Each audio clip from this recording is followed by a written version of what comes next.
What's up, otakus? Welcome home to TaylorMadeOtaku. My name is Taylor, and today is a podcast with my new anime family. The decade is almost up. It'll be the new decade tomorrow, so Happy New Year's and Merry Christmas and Hanukkah and all that other crap.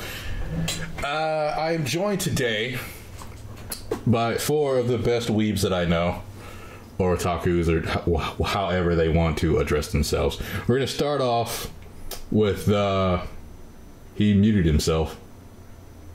Well, there you go. We're going to start off with Mario. Hello. We're going to go to HyperShane. Hello. Then there's Anime Paladin. Hello, hello. And then there's Miss MegaGlaceon. Hiya. How you guys doing today? I'm pretty good. Yourself? Extremely tired.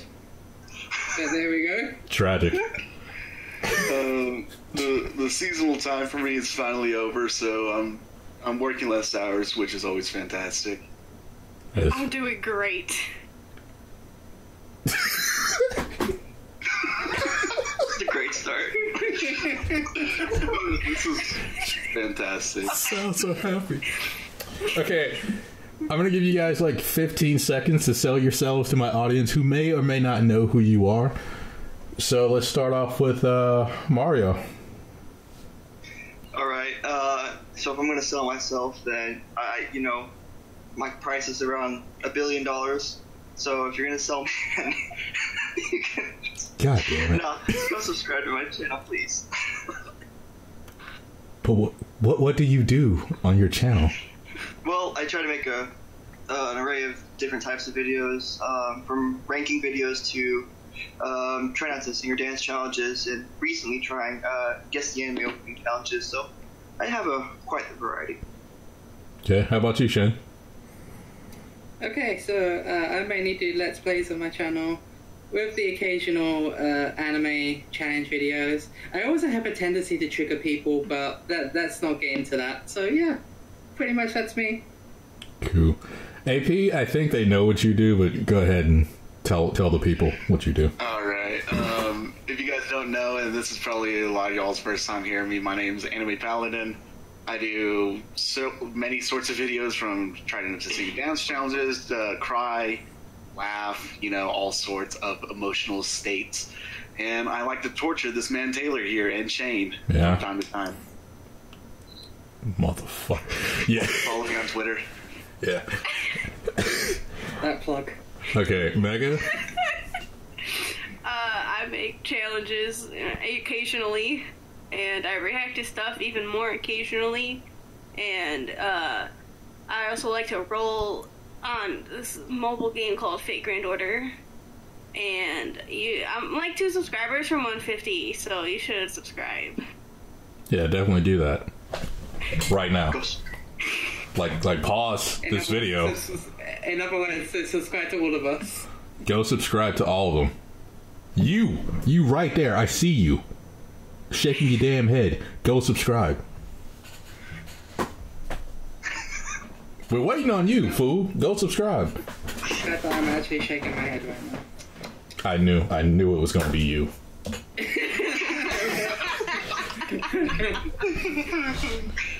We're pretty much here to discuss our favorites of the decades, stuff we think, all of our loves from the decade. We hope you enjoy. Please, while we're going, you can go get snacks and bring them back, and you can't really share it because it's a podcast. But enjoy your snacks. Get some popcorn because it's me and Shane. So you're just gonna enjoy that. But the topics that we're going to be talking about are our favorite anime of the decade, which is pretty much the anime that we enjoyed the most. Not the ones we thought were great, but the ones, we thought they were great, but not the best. You know what I'm saying? The underrated anime of the decade, the overrated anime of the decade for each of us in our own opinions, our top 5 waifus and husbandos. Yes, we're doing both, so I'm gonna need a drink. Hey, I I got my beer already ready, man. You should have thought ahead. I really should have done that. Our favorite anime moments, just moments that we just enjoyed above everything else. And finally, the anime that we think was the best of the decade. So, let's start this off with our favorite anime of the decade. And we're gonna start with Eeny, Meeny, Miny, Mo, Catch It, Tiger. Well, you're gonna trigger us all anyway, so Shane, just go ahead. Fuck's sake, why me? Put me on the spot, fuck's sake. Okay. I'm trying to get the triggering out of the way. Well, I'm gonna trigger people regardless, so what does it matter? I know, I just want to get it out of the way. So my favorite anime of the decade is Tsukigakure. Okay. I love that series so much. Like, in terms of pacing, it's like very, very slow, but like the relationship between the two main characters, I just think is extremely, extremely cute. I absolutely love the opening. Was my favorite anime opening of the decade, but no longer is. But I just think in terms of a show, it's my personal favorite. I just love Tsukigakure, the animation, the story, just everything. Okay. That's actually not bad. I actually went back to start watching it again. And you're right, it is very slow, but it's cute. It's cute though. Yes, it is. Yeah, I have it on my to-watch list. I just haven't gotten around to it yet. I haven't gotten to it either yet, but it's very high up there. Please watch it. It's so good. It's pretty cute. It's pretty cute. What about you, Mario? All right, I'll be mentioning this anime like almost for many categories, but I think it's one of the best of the decade. But I still enjoyed it like the best as well, and that's just the Hyper. It's weird. I didn't think I'd actually find an anime that I was so interested in watching. And for a weird game of like what it's called, Karta, that's like a card game, and it's weird, but it's also a sports anime. I love the character dynamics within the main character, the two other main characters that kind of want to get with the main character, and then you have the other people in the club. And it's a really good show. Season 3 is currently airing, and I really recommend anyone to go try out Chihaya. It's really great. I gotta get back into that.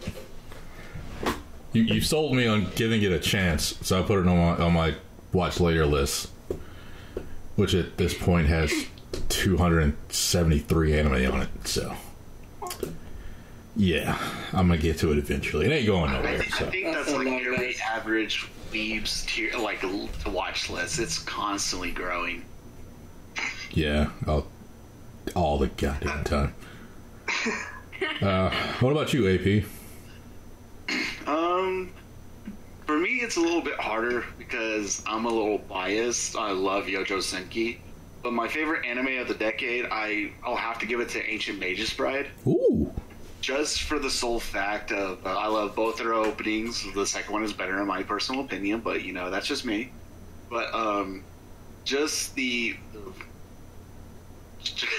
just how awkward the first couple of episodes feel with the relationship between the two main protagonists and her forthcoming as a person in general, and to see her like grow into someone entirely different by the end of the series is just fantastic. Plus the animation, the voice acting is phenomenal. There's just not one thing I don't love about this show. I love all the characters, and it's just fantastic. And if you guys have not watched it, please go ahead and check this one out, because I will guarantee you it's worth your time. It is. God damn it. I adore that show. And before people give it a 1. Who gave it? It was you, wasn't it? I mean, people are gonna do that in the comments just to, trigger people, because that's just what internet trolls love to do. But I mean, I didn't think very highly of it when I read the synopsis, but I was like, yeah, I'll give it a shot. And it's one of my favorite series of all time. Yeah, I do fucks with this show.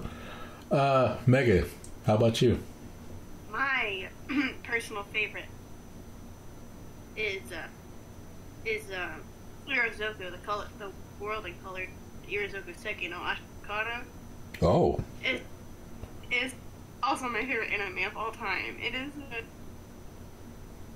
I'm gonna bring it up later in another topic, but it's so beautiful. It is a lot like what HyperShane was saying with his. It's a lot slow paced, but I just love the characters, the relationships that are developed, the friendship, the formation of the main character, and animation is just so beautiful. The colors are amazing. It's a great story. It's an original, so it's completely fresh. And I loved it every week, waiting for it to wow. That one was dope. I did enjoy that one. It got buried under everything else that came out with it. It was there's a lot of overrated stuff. Well, not a lot of good stuff that came out and got buried, but it was. You should go watch. I will agree. It is a hidden gem of that season. It really is. Okay. I can't pick one, so I pick four. Christ. Hey. I'm sorry. Okay, I'm sorry. We only got to pick one. What's this? Yeah. This is not fair. What the frick is this shit? Do you have another one, Shane? Everyone has to have another one. This is no. You pick one and one only. I don't give a crap if this is your podcast. You pick one. Okay, Dad. Jesus. Right. This is even harder now. I hope you have 10 minutes for me to sit here and decide, Shane. I mean, it's the people that what. Rapid fire. You could rapid fire just general synopsis of each one of the four. And then we can go back and review this topic or something like that. This is unfair. Okay, all right, okay. I agree with you, Shane. So what we're gonna do is we're gonna go right back to you, and we're gonna hear everything that you love. So go ahead, Shane. Go ahead. Tell us all of them. You don't put this on me. No. I'm agreeing with you. It's not fair. So. But that you put me on the spot. How is that fair? Weren't you the first one anyway? Okay, Your Lie in April. For obvious reasons, the series is amazing. The characters are amazing. The music's amazing. You know, just if you haven't watched Your Lie in April, are you living under a rock? Like, what are you doing? Just watch it, please, now. Actually, just pause the video and go watch it. Is that the only one? No, I can say that. I'm not gonna go because otherwise me and Paladin are gonna argue. So I'm not going into that. I mean, you can bring it up. I won't say nothing. What is it? ReZero? I'm bringing up ReZero later, so don't worry about it. I like ReZero. Damn it.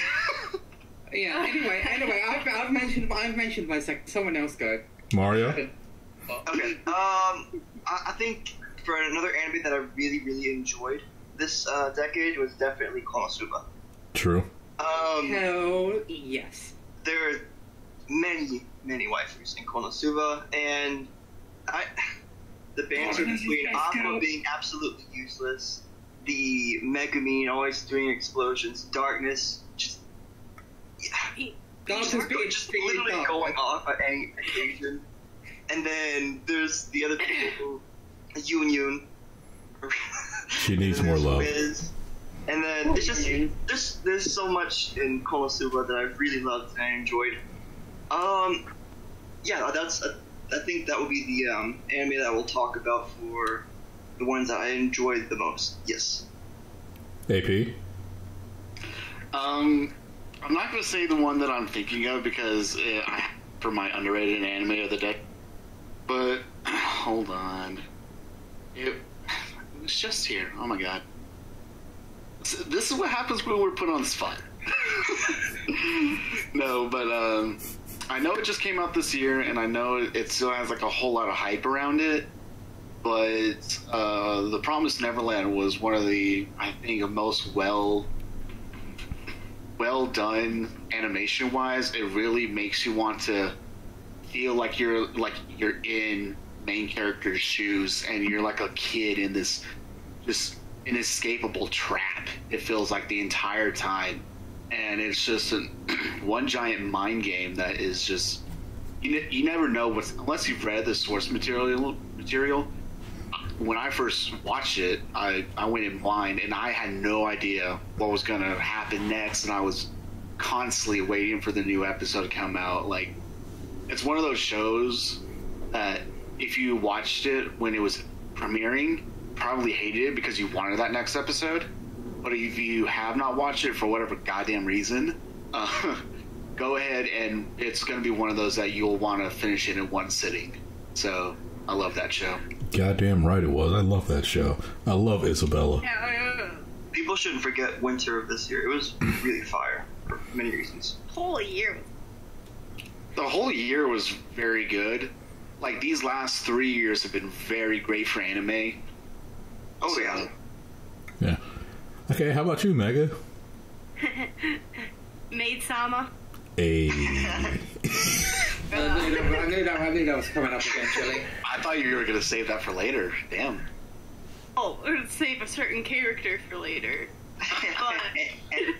But you know, we're talking about favorite animes of the decade. I mean, even as an anime as a whole, I love it. It's so funny. The romance is great. Characters are great. I was just watch it dub or sub. It's great either way. And it's like, it's so ridiculous. You just have to watch it all the way through. I watched it in like one day. I've watched it like 3 times, but It is a good show. I love that. It And is. I read the manga too. Manga's great too. Yeah, it is. It is. Yeah, that's my number 2. You got another one?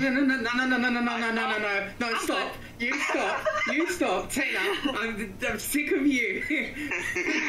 Avoided the question. Just 2 now. But I have 4. You're fighting. I mean, I don't mind adding a third one, but I guess it ties more to, like, both music and anime, so I'm just not too sure if I really should name it in the most enjoyed. I mean, throw it in there, though. I mean, I'm very curious to hear Taylor's too, since we've all gone. That's true, you. Taylor. Thank But I have 4. You're right, I'll be quiet. But I have 4. Just say all 4. Just say all 4. Say all 4. Okay, okay. Thank you, nice people. No problem. We love you. Off top, we're gonna start with B Gotta HK.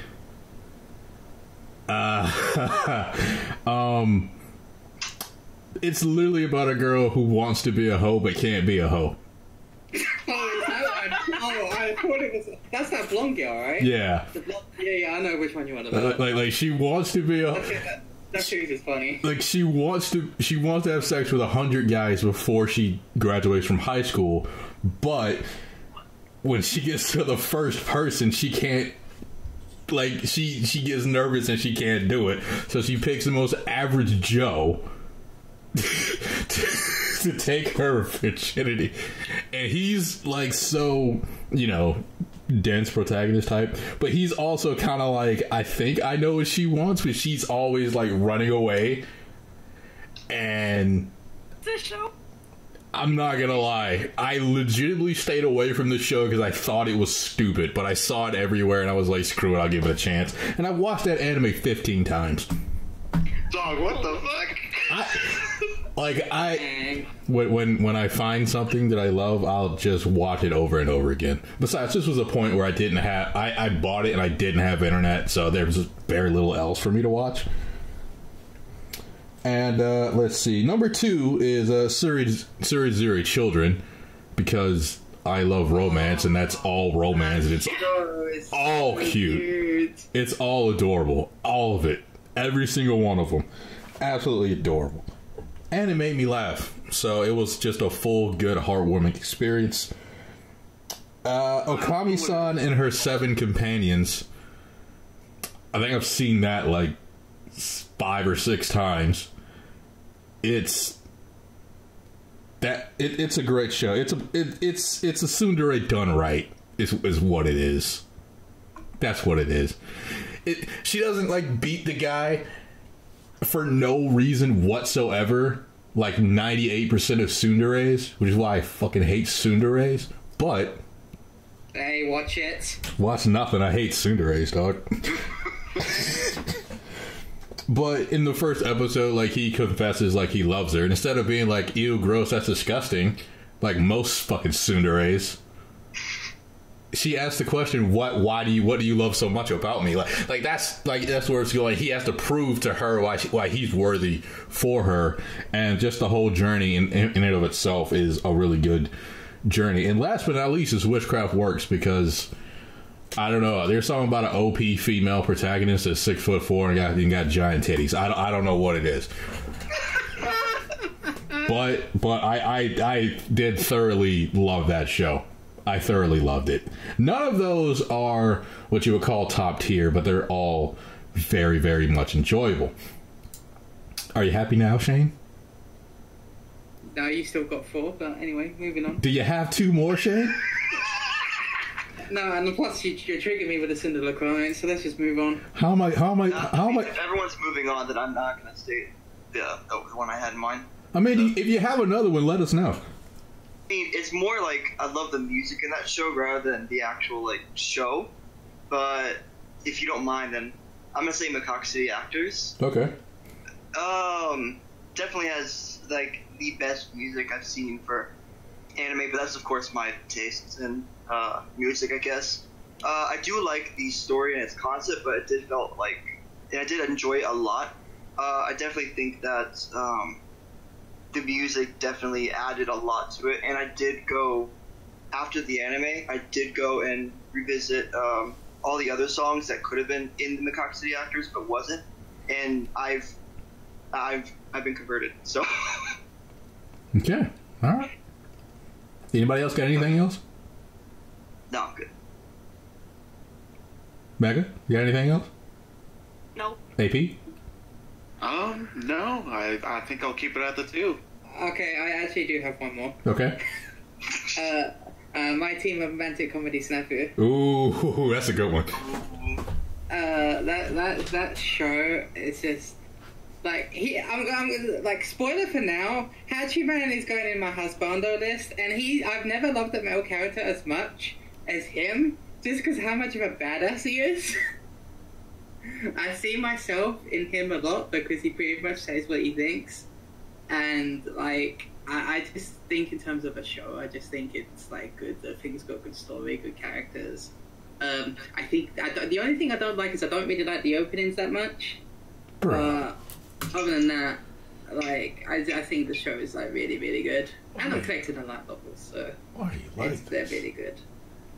You should go read it. Jesus Christ, you don't like But I'm the done openings. now. I'm gonna shut up. You sure? You don't have another one? Can we just move on already?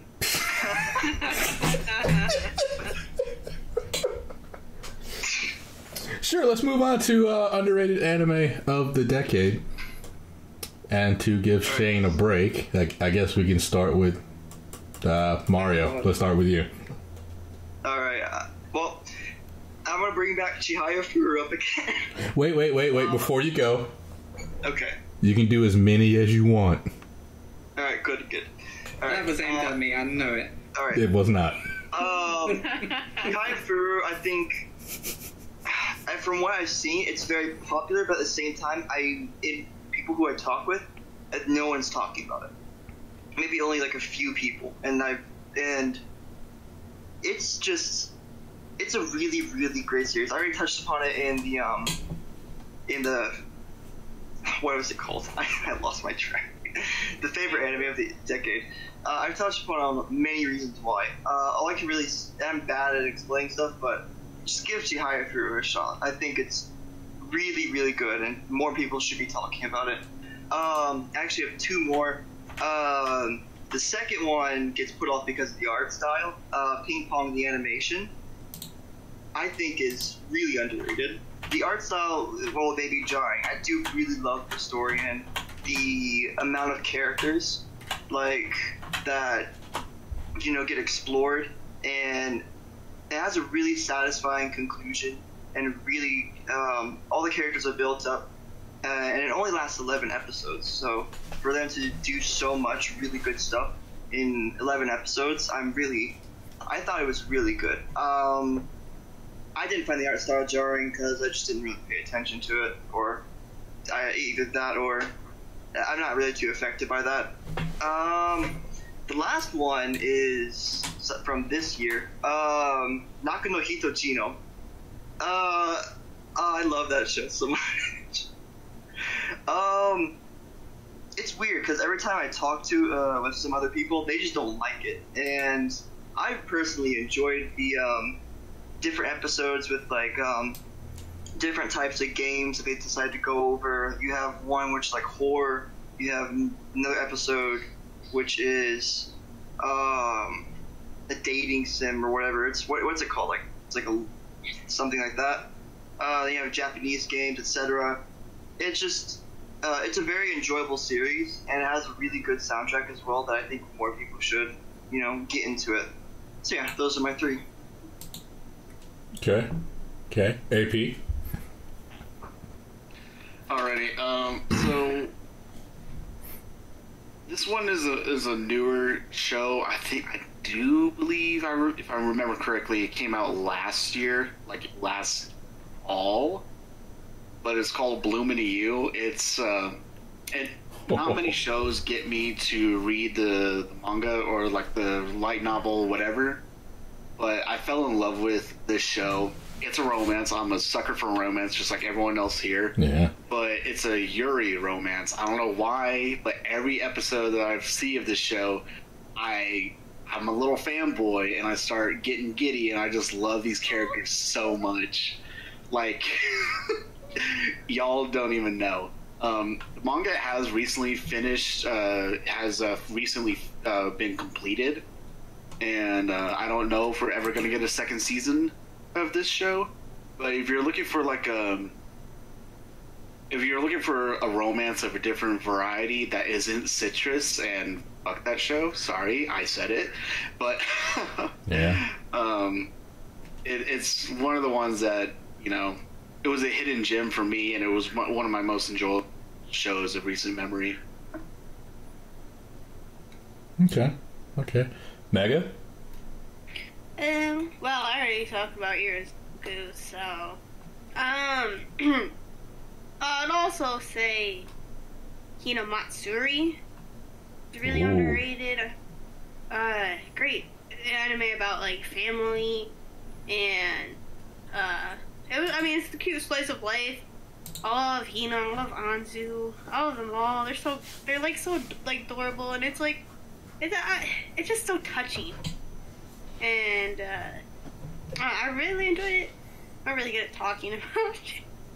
But, I'd also say, second one, I would say Wotaku is quite underrated. Not the opening, but the anime, the anime itself. Because I hear a lot of people, talk about how, the opening's so catchy, blah, blah, blah. But I don't hear a lot of people who, actually watch the anime, though they know the opening. And it was just, I liked having an anime, which not only was, a romance, because I love, as Paladin exposed, a sucker for romance, but a romance that takes place in the adult world. Yeah. I feel you. I love that goddamn show so fucking much. Shane? I have actually quite a few. Okay. This one, to me, is underrated. Oh, God. To me, it's just underrated. It's much comes in like a light. I think it's severely underrated.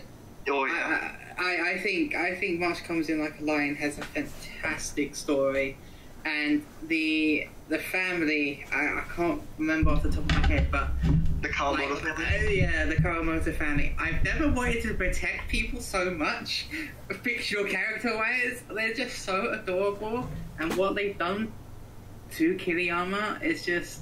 I have nothing but praise for that show, and I feel like just because, like, I know a lot of people don't like it because of the pacing, and I just think that you just need to just go through it, because I think the show is absolutely amazing. I agree with that. I did touch on it. I thought you would. So, second one is Bakuman. I think Bakuman is very, very good. After reading the manga, I actually think the anime did it justice. Obviously, it just follows like a guy who had no interest in becoming a mangaka, and then ends up becoming a mangaka to marry this girl who they keep a promise, and it's 3 seasons, but it's a very, very, very nice story about his journey. I really, really like it. And third one is actually airing now. It's its 2nd season. It was this year. Is Kono Oto. Fuck you! I actually really, really enjoyed that show. That was on my list. I think the characters, like, they're so interesting, especially like Chiku, especially the main male character. He has such a like interesting story, and just like obviously I didn't even know of the Koto before, but after like hearing some of the music, I've got an interest into it now. And I ended up picking up the manga, and the manga's actually also very good, which is obviously weird being in a music series, but you can still feel it, and I think that show is like severely underrated. I agree with you 1,000%. I'm Go ahead. Gonna leave it actually. You can do more if you want. Well, the only other one I was going to mention would have been Kyoka. Yeah, that's underrated too. I actually think Kyoka's pretty good. Just obviously Oriki. He's a male character that I absolutely adore just because of his attitude.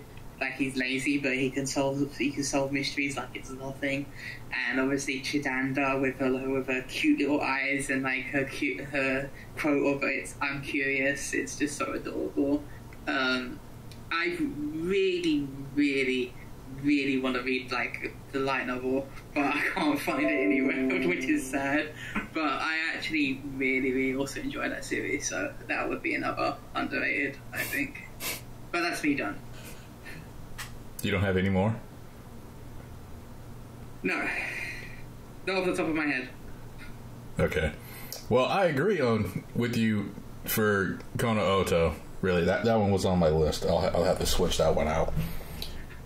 But for mine, I have, I guess now I have 3. First off is an anime called Beautiful Bones. They came out in 2015. I haven't heard anybody talk about this show. It's pretty much Bones the anime, but with a waifu. So that makes it good. I have heard of it, but like you said, I don't really hear anyone talking about it. Yeah. Like, I don't remember what it came out with, but it could be like the same thing as Iridoku. It was like there was so much else that people were talking about that it just kind of got buried and forgotten.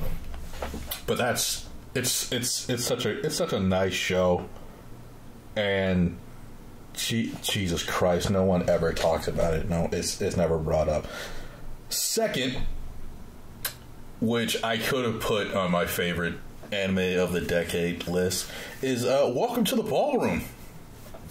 Oh, that show's so good. Because that show is amazing. Yeah. And the only thing about that people talk about are the openings, which are fucking fantastic. Mm-hmm. But the main argument that I ever get And this is for me from pushback because I watch anime with some friends that I went to high school with, and when we were going over the list, I said I read the synopsis of Welcome to the Ballroom. I said, "Yo, we gotta watch this," because I've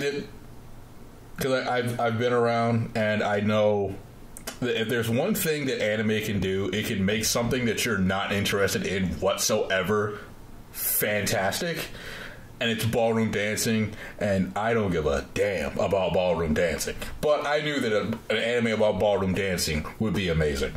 And my friends, they looked at the art style, and they said, it looks too weird. And I said, we're not going to notice the art style by episode 4 or 3 or whatever I said. And whenever it's like brought up in like forums and stuff, they always go, well, the show, it looks too weird. I mean, look at their necks. But then those same people would go and they watch JoJo and One Piece. So that opinion doesn't count.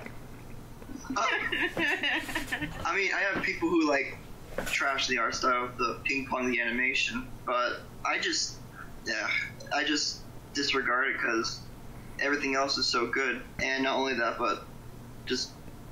yeah, the ping pong art style can be like more than just, oh, it looks weird. It has more to it than that. I'm sorry for cutting off. Oh, no, you're good. And I forgot what my last one was.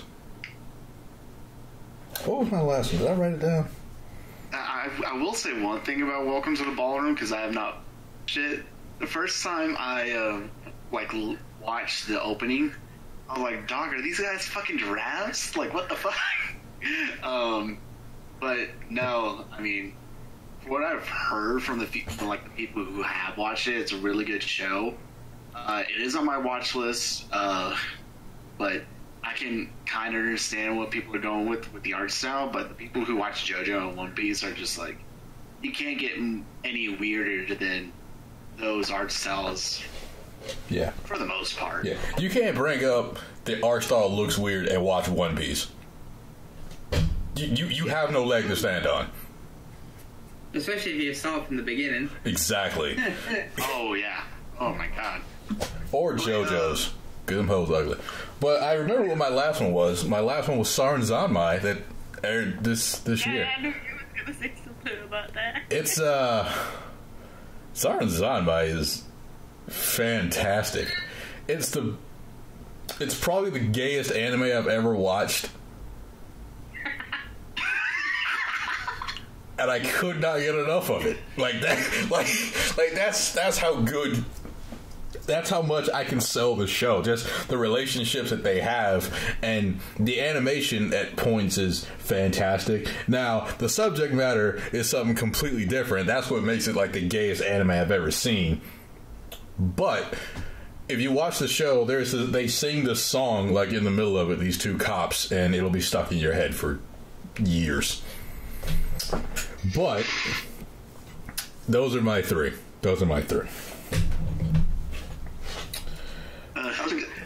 I'd like to add one more, and it just finished airing this season. Okay. And I've kind of talked about it on Twitter a little bit.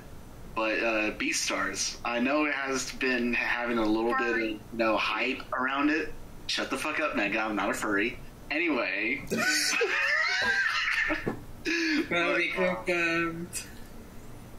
Well, fuck it. Everyone it's just whatever. But I mean, I want to watch it, but I heard it from my brother, and he's just as much of a weeb as I am. But he was telling me about how there's like a black market and all this stuff, and like carnivores and herbivores are living together, but like there's always this tension, with their instincts and stuff like that.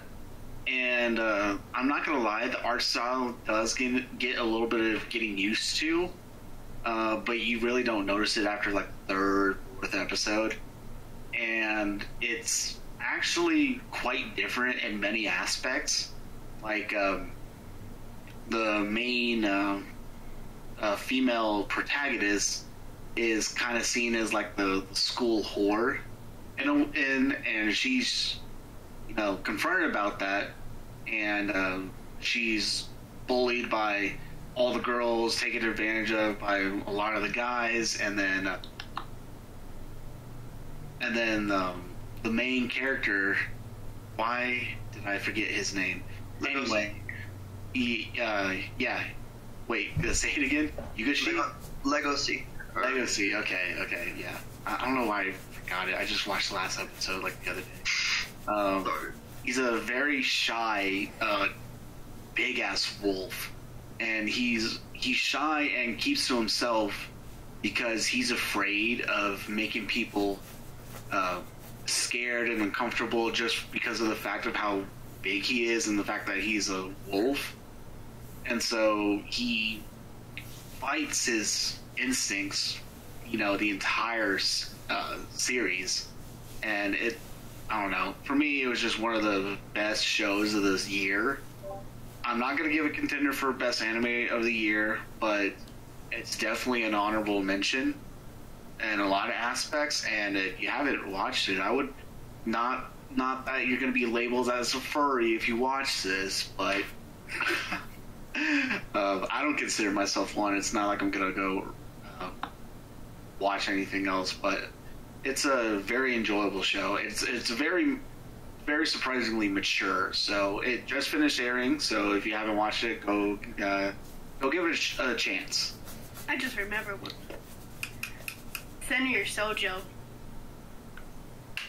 Ooh, that was so good. Oh, that's a Shoko, right? The main character, the one that writes on the bit of paper. Yeah. Yeah, she's so cute. That was such a Hanako. Oh my god. Senior Sojo. Oh man, that was so. Hey Taylor, I pulled up the fall 2015 line with where Beautiful Bones was. You want me to tell you what was airing during that time? Sure. Haikyuu Season 2. Yep. One Punch Man. Yep. For the Monogatari fans, Owari Monogatari. Noragami Season 2. Motherfucker. And then just throw out there Iron Blooded Orphans. I'm sure everybody was just talking about One Punch Man, Haikyuu, and Noragami. I mean, basically. Haikyuu's understandable though. True. Oh yeah. So was One Punch Man.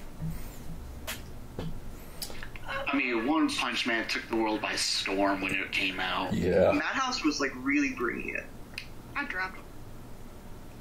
I ain't even seen it.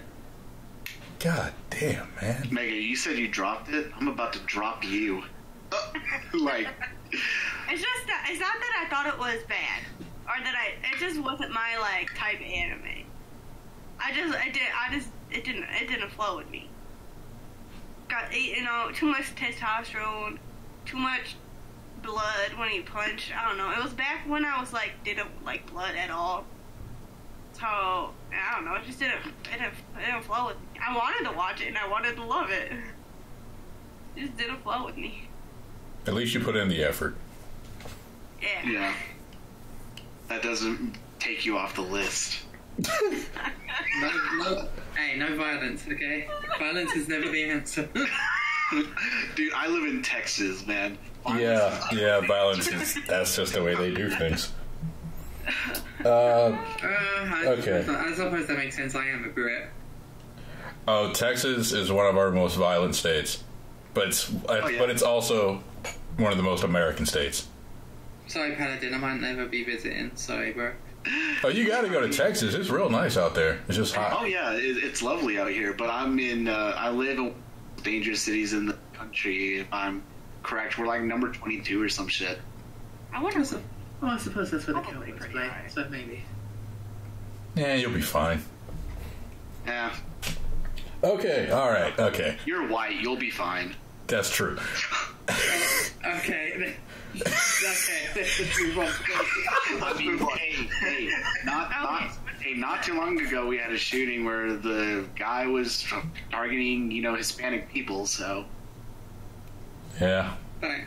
That's maybe a topic for another day, but let's just move on. It happens. Yeah. Yes. Okay. Time to trigger everybody. The most overrated animes of the decade. I I got like 5, so I'll go last. Oh boy.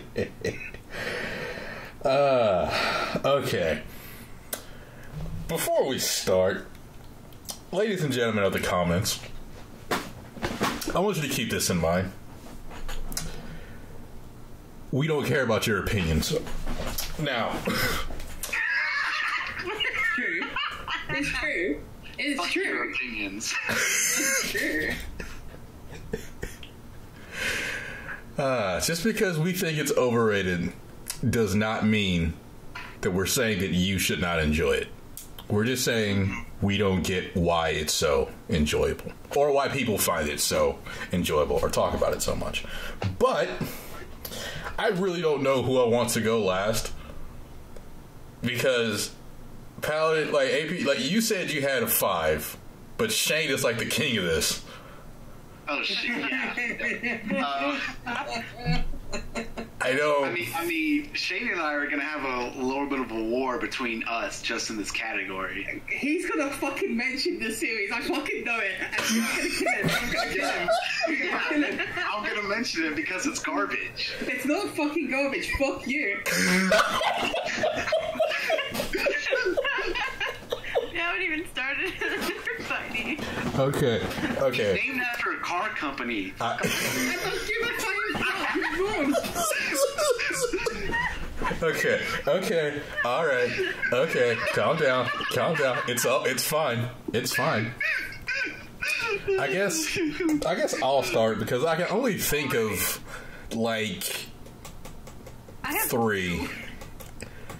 Well, not even. I mean, if you want me to go first, because I have like maybe 1, but I also watch really good anime and barely any bad ones. So Opinion.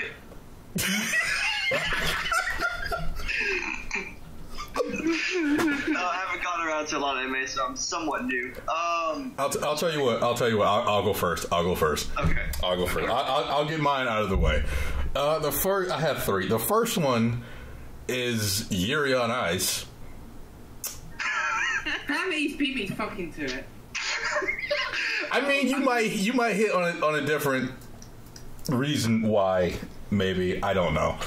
But Yuri on Ice to me had really good animation, and that was it. That was the whole thing. I really didn't care about the story. I didn't really care about any of the characters.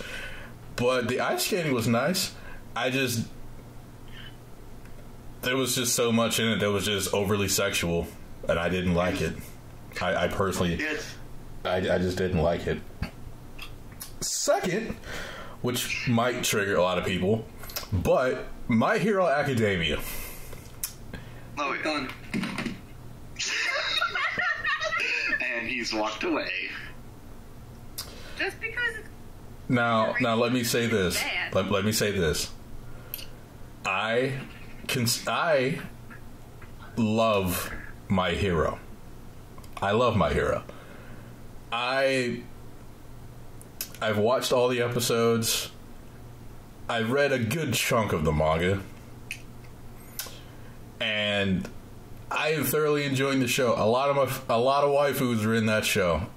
Some of my favorite characters from recent memory: Todoroki, Deku, All Might, Momo, like characters like that. Like, I love them. My Hero Academia does not deserve all the love and praise that it gets, because it's put on this pedestal and it hasn't earned that right yet, if that makes sense. Yeah. Like, it's correct to say it's one of the new big Shonen 3. There's no doubt about it. But I agree with you on that. There's no reason it should have blown up the way it did.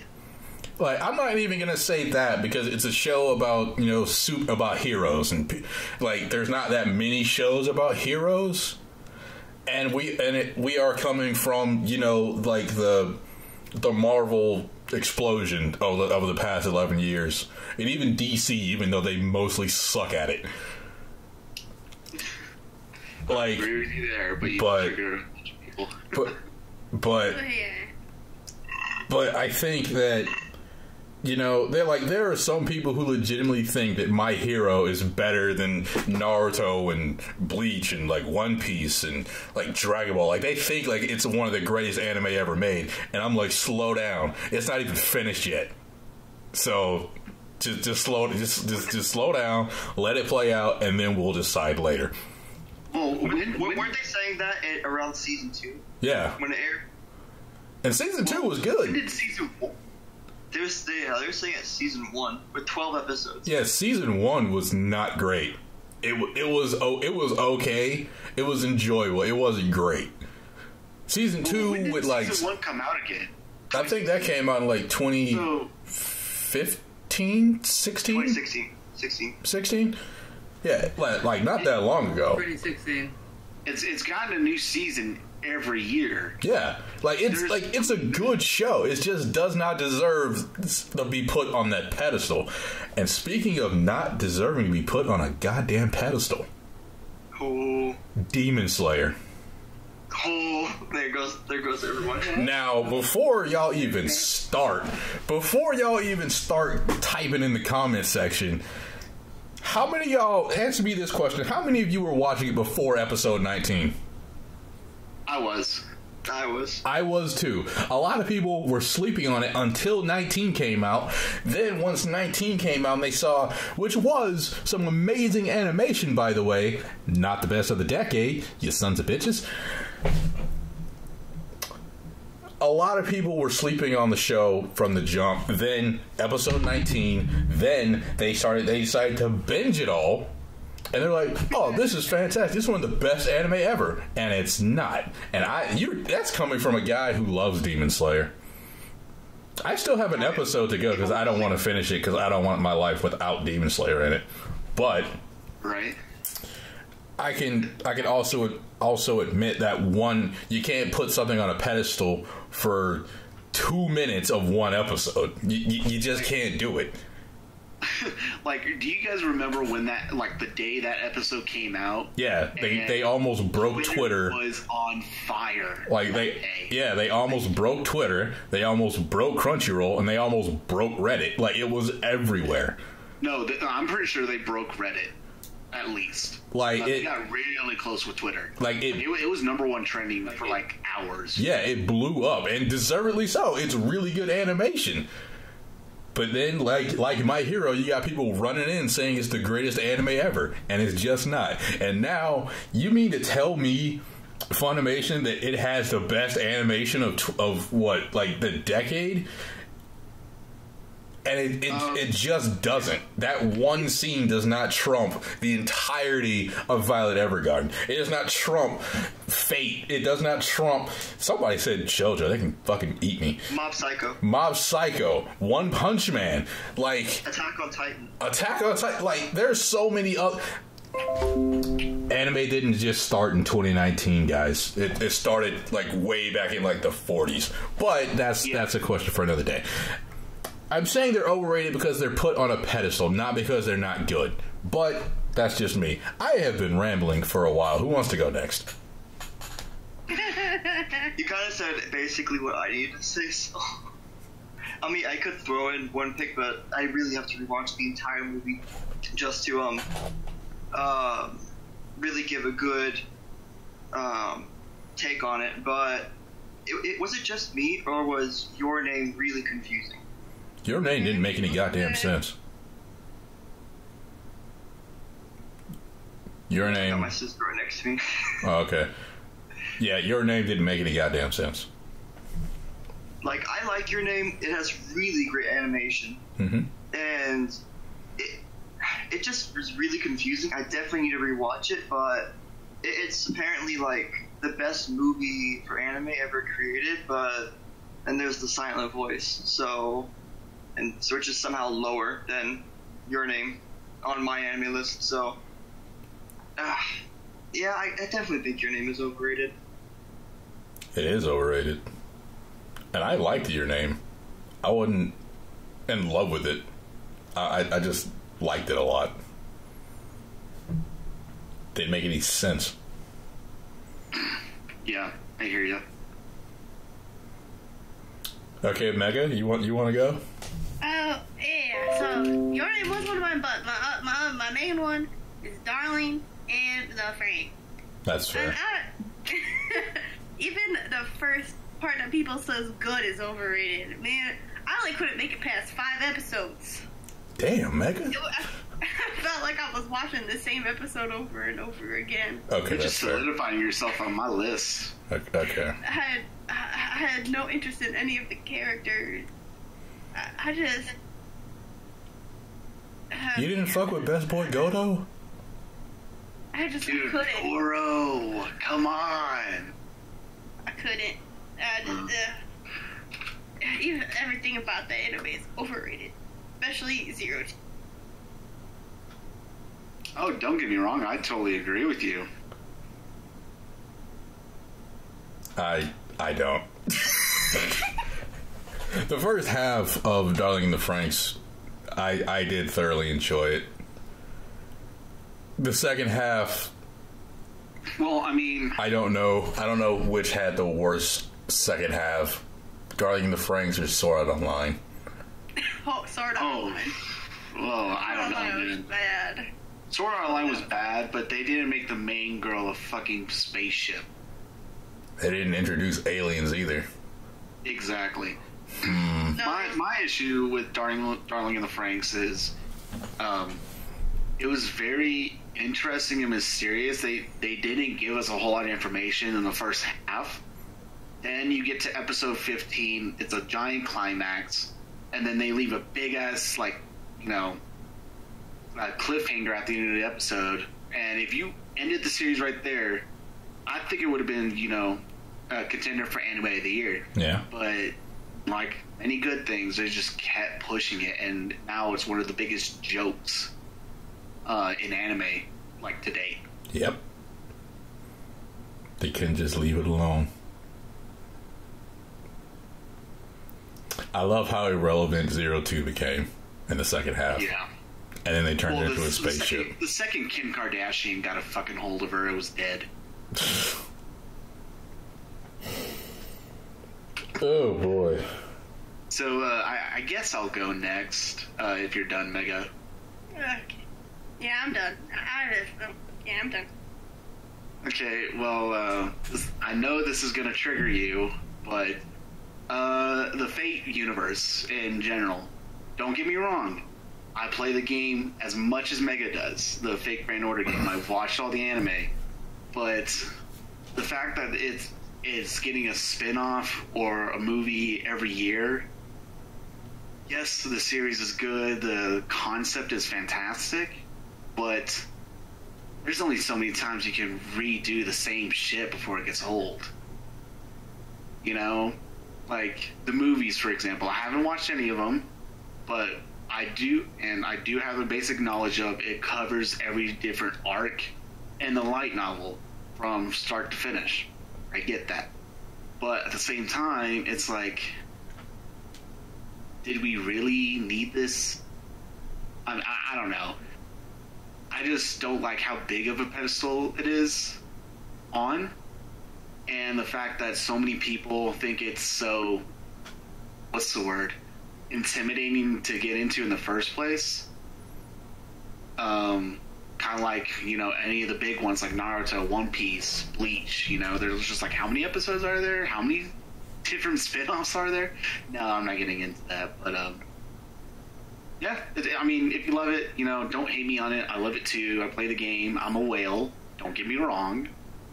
Fucking, I roll for Ereshkigal, but, you know, we don't talk about that. Imagine wanting Irish. Imagine wanting Proto Arthur. Fuck off. Anyway, yeah, I mean, I just think it's overrated. I mean, it doesn't deserve as much praise as it's gotten. It doesn't deserve to have as many adaptations and spin as it has. And then Prisma Ilia, that should have never existed. Don't at me. But second one, and here's the meat and potatoes of it: Re:Zero. I agree. And I do have one person who's already steaming, but... Wait. Let me go get some snacks. No, go. I want to hear this. Because I like ReZero. So, I watched ReZero in its entirety, and the first time I watched it, it was very confusing, and I didn't know what the overall plot was the entire time I watched it. Subaru for me as a character, like, it felt like the first half was him just chasing tail, and then all of a sudden, there's this, like, whale thing, and then they fight that, and then, like, a cult at the end, and that was it. Like, I get it, you know, he's in love with her, but come on, dude, I just don't like his power either. The fact that he dies over and over again, I'm on the side of, you know, and don't bring up isekais or whatever, like, they got reincarnated, blah, blah, blah, whatever. But, the fact that he just has, like, a reset button whenever he dies is a little bull to me, personally. And if you go from, like, even episode 1, like, he's at a fucking grocery, like a convenience store, and he just walked outside, blinked, and boom, he's in, like, a marketplace with, like, with, like, humanoids and all this stuff, and it's like, the first time I watched it, I was like, really? This is how we're starting it? And I knew right then and there I wasn't going to like this series. But I did watch it in its entirety, so it's not like one of those, you know, like Darling in the Franxx, where after a certain point, it's just, I didn't bother with it. Okay. And then don't even get me started about Rim. I think she's garbage.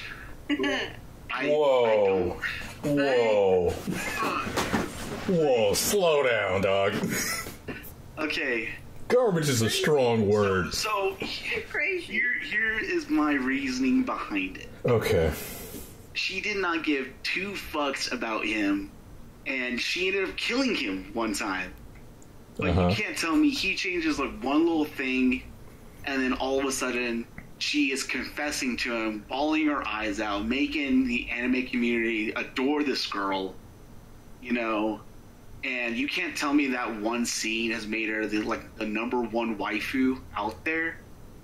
Oh, I ain't saying that. I mean, but like for a lot of people, she's like top 3 at the least. Because she's a good waifu.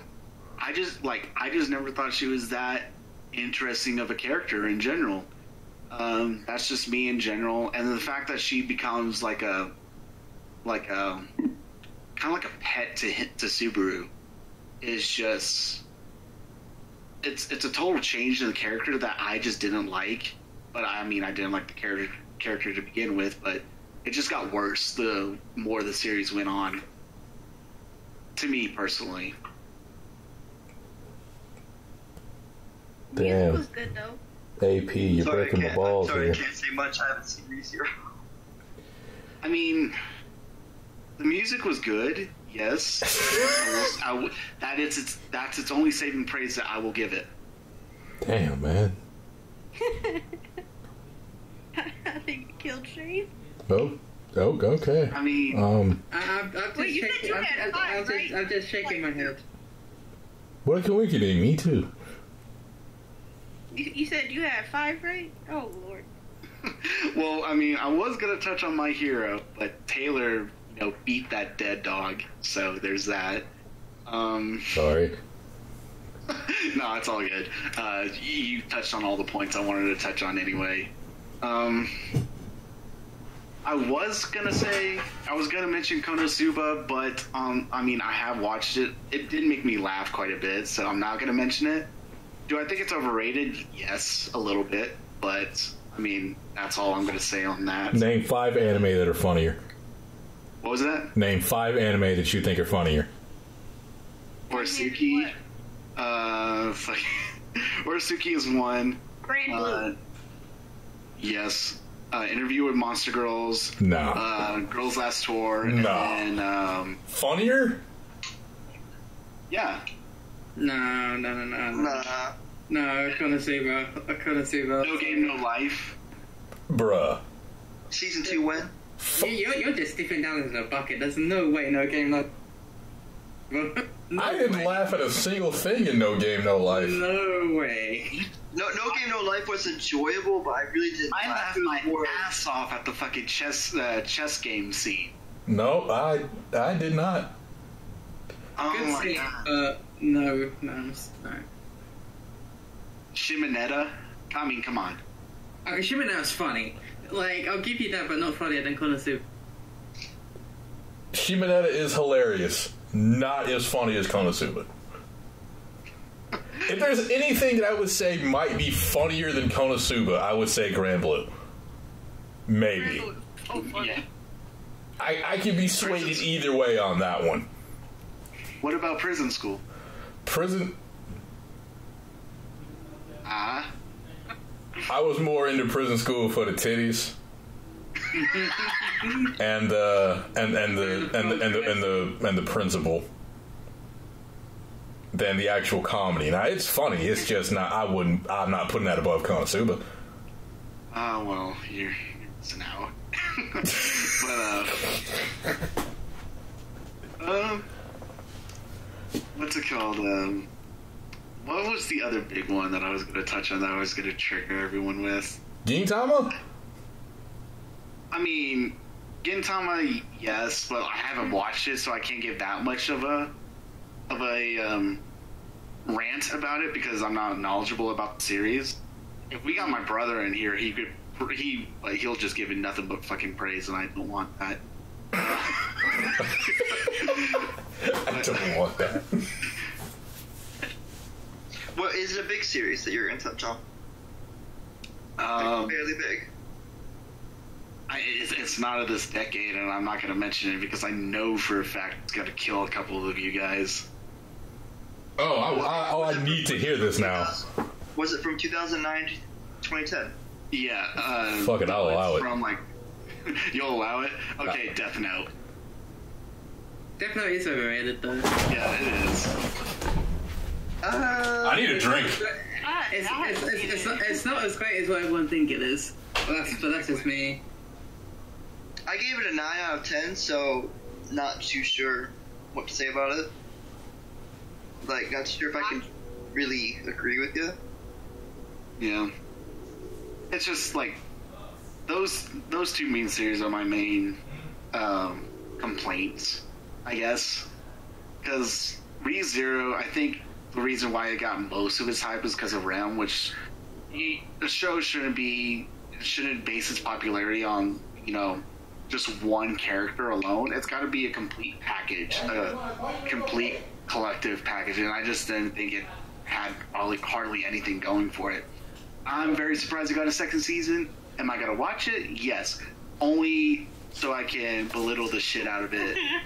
That's the only reason I'm gonna watch it, is to judge it. Shane is dying. I just want to know what Shane's choices are now.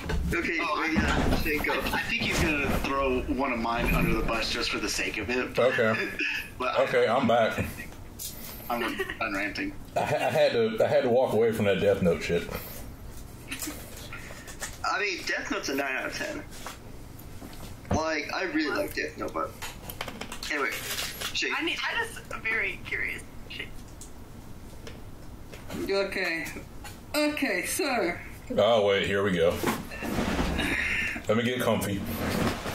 Okay, I do not apologize for anything I'm about to say. I know. Fuck yourselves. Okay, Yuri on Ice is 1. I'm sorry, but how the fuck does that get anime of the fucking year over a fucking kiss scene? I'm sorry, but what? No, that's so fucking stupid. That is so fucking stupid. Oh, look, there's a yaoi scene, they kiss, whoop-de-doo. Oh, let's make it anime. Yeah, no, fuck off. Wait!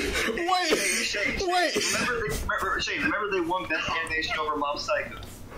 Oh, Remember that one best moment over the Kaio crying over dinner? Okay, right. I wasn't ready for that amount of anger, but go ahead. I like it. Dragon Ball Super. Dragon Ball's a pile of shit. Oh, It's always been a pile of shit. Whoa, whoa, whoa, whoa, whoa, whoa. Right? Whoa, a pile of shit, dog? I have not liked Dragon Ball ever since I had to watch 5 episodes of Goku screaming to get fucking Super Saiyan. No. It wasn't 5 episodes. If I wanted screaming, I'd go watch porn and some masochist shit. Or something like that. No. Whoa. Right? I can agree. Dragon Ball Z ain't that good, but it ain't a pile of shit. You slow down. 5 episodes to go Super Saiyan. That took 15. Dragon Ball Super. Dragon Ball Z like the last decade. Well, no, but Super's not that great anymore. Ooh, tournament of power. Gonna be the same old characters. Gonna be the last ones alive. Whoop-de-fucking-do. Honestly. Fucking the opening was crap. Like, Jiren's a shit character. Goku's a pile of crap. Dog! I mean, Dragon Ball is in its entirety isn't as bad as ReZero, though. Let's say that. Oh. Right. Now, the next series I'm gonna mention. Oh my I know god. I'm gonna get a lot of hate from a lot of people. Oh my And god. that's Steins Gate. I was actually going to mention Steins Gate as well, so I actually agree with you on this one. I actually think Steins Gate is good, but not as great as what people are saying it is. Right? I haven't seen it. So My Yuri, I'm sorry, I love you, but if you're gonna die, just die. I mean, it ain't her fault though. Like, It ain't her fault. I'm sorry, Kurisu's not even the best female in the goddamn show. So, like, he chose wrong anyway. That's my Like, theory. you know, like, I just don't think Steins Gate is that great. I just don't. Another one is Assassination Classroom. Bruh. You're talking about one of my top 10 favorite anime here, bruh. Like, I like Assassination Classroom. Bruh. It's not as great as what people say it is. I just don't think it's that great. Would you say that Assassination Classroom's at least better than Demon Slayer? Yes. 100%. Like, out of all the shonen jumps, where would you like put Assassination Classroom? Like, at least would you put it like really high? I'd put it better than One Piece. That might be it. I really have to rewatch Assassination Classroom because, whew. Okay, now this is gonna be weird coming from me, right? Considering I'm the one that kind of defends this series all the time, but I will mention Sword Art Online. Like, I love Sword Art Online. I actually don't think it's as bad as what people are saying it is. Shit. But there is no way in hell it's as good as what people are saying it is. There's no fucking way. And if you think it's like I'm hearing things like it's better than Naruto, it's better than Bleach, just like, I'm sorry, but do you want to just like get shot? Like, you're fucking wrong. Like, you're just wrong. Like,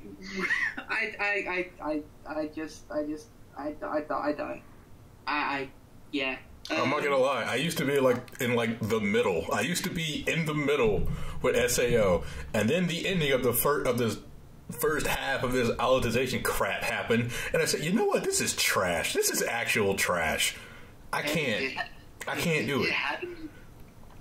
SAO had to meet its rape quota, so I mean, what can you Again? That's going into my next topic, which was Goblin Slayer.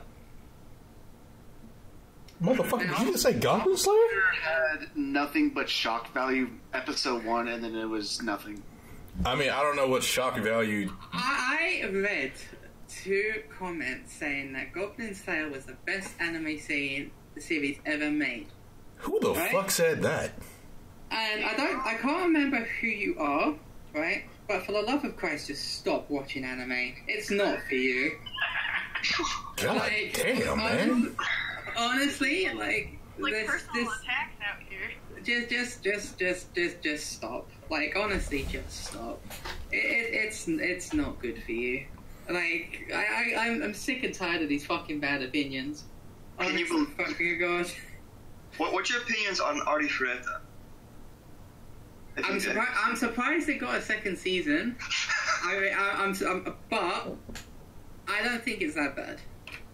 Well, I'm reading the original source material, And I heard that's a lot better. Yes, it's actually really good. Yes, there is quite a few parts where, you know, it does mention the two main characters hooking up quite a bit, but it doesn't go into detail or anything like that. It's just mentioned. So I get it why they skipped a lot of the stuff, but there was like an entire arc where they met up with like an entire village of like people that what's the blue-haired bunny girl chick's name again in the series? I forget. Which one again? I can't remember. I've read it so much. Arafueta. Blue-haired girl. Yeah. Oh, I know who. Doesn't it begin with an S? Her name's gonna be Bunny Slut. Anyway. Shia. Well, like they go in the light novel and in the manga, there's an entire arc where they go to the village, blah blah blah, and then like they are talking to them about trying to let their people back in, but they're just like, no, not while she's with you guys, you know, all this stuff, and they entirely skipped all of that, and they barely mentioned like her family and everything, and it's like, I understand if you want to cut material for a series because you want to get to a certain point in the runtime that you're allowed. And for the love of God, I don't think there's a worse series out there that has worse CGI. And if you have watched this series, I'm going to mention the last episode. It's literally like they just got like 3D dolls and they're just fucking there. It's garbage. Okay, I have one more. Fuck. I'm sorry, Mega. I'm sorry, Taylor. Grand Blue. Be respectful! I'm sorry. It's not that funny. It's not that funny. You're not that funny. That's a gamer. I have not seen Grand Blue, but I definitely think the opening is Just have overrated. a bad sense of humor if you don't think Grand Blue is funny. Some parts are funny, but it's not like... We're moving on. serious. We're moving on. It's not that funny. I can't with you. I cannot with you. Does anybody need a break? It's okay. It's okay. I'm done now. Anybody need a break, like a bathroom break? Go get something to I drink? think I'm good. We need to ride this train. What's next? Oh my fucking god. Don't forget to, follow us all on Twitter. God, Jesus.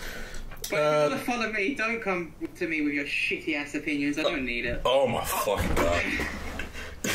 Simmer down, Shane. Simmer down.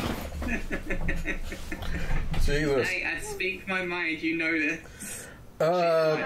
Shane and I just lost subscribers. I didn't have any to begin with, Sizzle. Aw. Top 5 anime waifus and husbandos. Oh. Can I Jesus see something Christ. first? I need a breather. Huh? Are we doing Okay. doing waifus first or husbandos first, or like what is the order? Are I mean, there waifus all around? Can we just decide who we do want to do first? I'd rather do waifu. I'll just go first because I'll just go first unless Taylor wants to go first. I was just gonna say you can do waifus and husbandos at the same time if you want it. That's a lot of talking in a row. I say let's do waifus all around, husbandos all the way around. Okay. I'm mentioning my husbandos first. But do Alright. whatever you want for it. All right. Should I start? All right. Yeah, go. We live. All right. So technically, came from a game first, but it adapted to anime, so we're gonna claim it. Naoto Shirogane, my YouTube profile picture, waifu as heck, and I will defend her to the day I die. I love her so much. I'm not going to go too much into Naruto, but man, I just... she's... first of all, I already... My favorite color is blue, so that's already there. I love how cool she is, but she has, like... she's very sweet deep down. All of her dating scenes are just adorable as fuck. I love Naruto Shirogane. So yeah. Number 2, Tsubasa Hanekawa from the Monogatari series. The one with the glasses. Yeah. Tsubasa, if you watched Monogatari and didn't think she was waifu, I'd have to actually question if you're watching the same series. Like, there are scenes in Kizu Monogatari that are just amazing, that Tsubasa is waifu, always sticking by Araragi, the main protagonist, and she's so sweet and she's so hot. Yeah.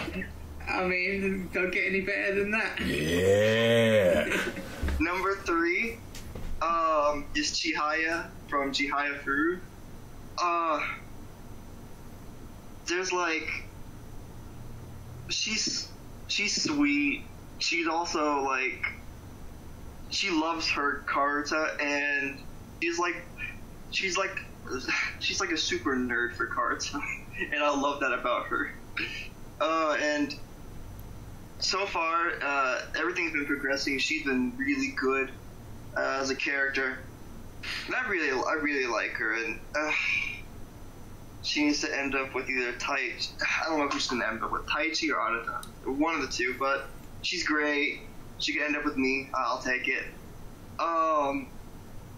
Number 4 is best girl of Konosuba, Wiz, and I will fight people on that. Darkness. Wiz. Jesus Christ, the guy's wrong. It goes Wiz then Darkness. So, No, Darkness. So out of the main 3, it'd be Darkness, but out of all the girls in Konosuba, Wiz. Okay. First of all, she's thick. So is Darkness. So is Second Darkness. of all, she's thicker than Darkness.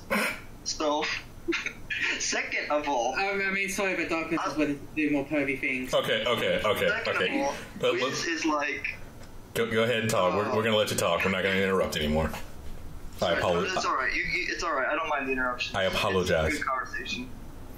Wiz is just also... she's very sweet, and the last scene in in Konosuba season 2, where she got all pissed off, I would just yes! I love her so much. It's just like, she's someone you just don't want to mess around with, but she's also sweet. And she's hot. So moving on. My last one, I had a hard time choosing my last one, because the top 4 are like my top 4 like all time. They're on my anime list, but the last one I decided to pick was Chiaki Nanami from Danganronpa. You couldn't ask for more of a waifu than Chiaki, who will sit by the school, wait for you, so that you can go play games together. She always like, it's like, hey, Hinata, I got a new game out for you. Do you want to go play it right now? Yeah, sure. It's just, Chiaki is best girl. She is waifu. I wouldn't talk any more about her because there is spoilers, but yes, she's waifu. I'm done with talking waifus. I'm talking everyone's ears off. Okay, who wants to go next? I guess I could go next. So, oh god, here we go. So number 5 for me is going to be Sato from Interview with Monster Girls. Which one was that? What was that? Which one was that? The succubus. Yeah. Oh, man of culture here. Anyway, she's not what you would like. You wouldn't think she is a succubus just by looking at her and interacting with her, but she's very mature and she's very self-conscious about the fact that she doesn't want to attract anyone just because of her demi-human nature, and she tries very, very hard to mask that, and she wants someone to fall for her, not because of the fact that she's a succubus, which I fucking adore in her. And she's got big tits, so that's a bonus for me. Yeah. She's absolutely phenomenal. I love her so much. Like, I will watch that series in both sub and dub, and I love like the voice acting for both. And she's just precious. Moving on. I'm actually I have mentioned this before, but I know there are others out there, but I love her the most in the series. Seven Deadly Sins, Jericho. Yeah. Yeah. I know Diane is like number one, and Liz is like number two, whatever. I don't care for either one of them. I don't care for Liz, Personally, Diane is a very close second, but Jericho has to take the cake. Just the fact that she will willingly sit on the sideline and let Bond be with, I forget her name, the elf girl. Elaine. But like, the way she confessed her feelings and just about died saving both of them, she's best girl in my heart in that series forever. I don't care what anyone says. I have not started the new season, so this is based on season 1 and 2. So she is my favorite. I love her so much, and I mean the hair and the ponytail do it for me too. Yeah. Yes, man. What am I to you? What yes, Bond? What am I to you? And Bond says, "Oh, I don't know my wallet." I love her so much. One of my favorite lines in the whole show. Like the fact that she goes from wanting to kill him to just like bending over backwards to save this fucker is just she's so precious. Now this next one, I know for a fact Taylor and Shane are not going to agree with me, and I'm going to fight Shane on this one, but Konako. Yes, Rias is great. God. Yes, Rias is great, but Konako for me, especially in the dub, she's the funniest character in the entire series. Kentucky Fried Chicken. Yes, and that's just one of her many funny lines that I use in that video. Like, I take it down. Fuck you, YouTube, by the way, for that. Anyway, she's just adorable, and I love her voice acting in the sub, but it's her dub that makes me fall for this character more than anything else. She's precious, and she's not afraid to speak her mind. And I've never heard anyone be called a Kentucky Fried Chicken before, but just that line alone makes her one of my favorite characters of all time. And she said, and I haven't ever heard of a character say the word twat in anime, at least not yet, at least for what I've seen.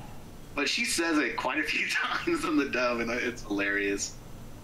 If you have not watched the series, what the fuck are you doing? But it's fantastic. Enough on that. Chisei from the Ancient Mage's Bride series. I mentioned this before. It's my favorite anime of the decade for a reason. It's just the fact that she goes from being like an emotionless doll to someone who is finding her way in life, and I reflect with that personally in my own experiences. So for me, in a way, it was kind of like watching myself, because I was very frustrated with how slow she would get things and all that stuff. So towards the end of the series, I would just like cheer my ass off for her and the deerhead guy. I don't know why I'm forgetting his. I'm so terrible with names. But I love her to death. And then my number one waifu of the decade, to no surprise, I am a member of the Church of Miku Nakano. Yeah. Hell yeah. She is, all in all, my favorite character in that series. The fact that it looks like the winner has been decided is heartbreaking for me. Spoiler, by the way, sorry. But the series has been out for how long now? You should have watched it. Anyway, I love her to death. And the fact that she's a history whiz, I love that too, because I'm a personal history buff myself. That's kind of one of the reasons why I love Yojo Senki so much, because it's a mix of World War I and II, plus it throws magic in the mix. But I'm not talking about that series. I'm talking about my girl Miku. She's just fantastic. There's nothing about her that I don't love. The headphones, her hair, everything does it for me. And the fact that, you know, she goes above and beyond to prove herself worthy, the man she loves, is just everything that me personally I look for in someone. So there's My heart is breaking here. So those are my top 5. I will fight anyone on Konako, but other than that, I think everyone can kind of agree with me on mine. Konako's fine. So there. That's my list. Who's next? Mega. Okay. So for white, and coming in 5th place was my first favorite anime character. She's dropped a little bit, but she's still great. Is Kanade Tachibana from Angel Beats. Okay. She's a fellow kudere, whatever. And that's why I first noticed she existed, and that's why I watched the anime. And she's just so adorable, nice, and she stabs people too, so that's like great. And I like her hair, and I like how she eats. I can't be like, oh, she's hot, because I'm not into the ladies like that. But coming in 4th place, my spirit animal, Umaro Doma.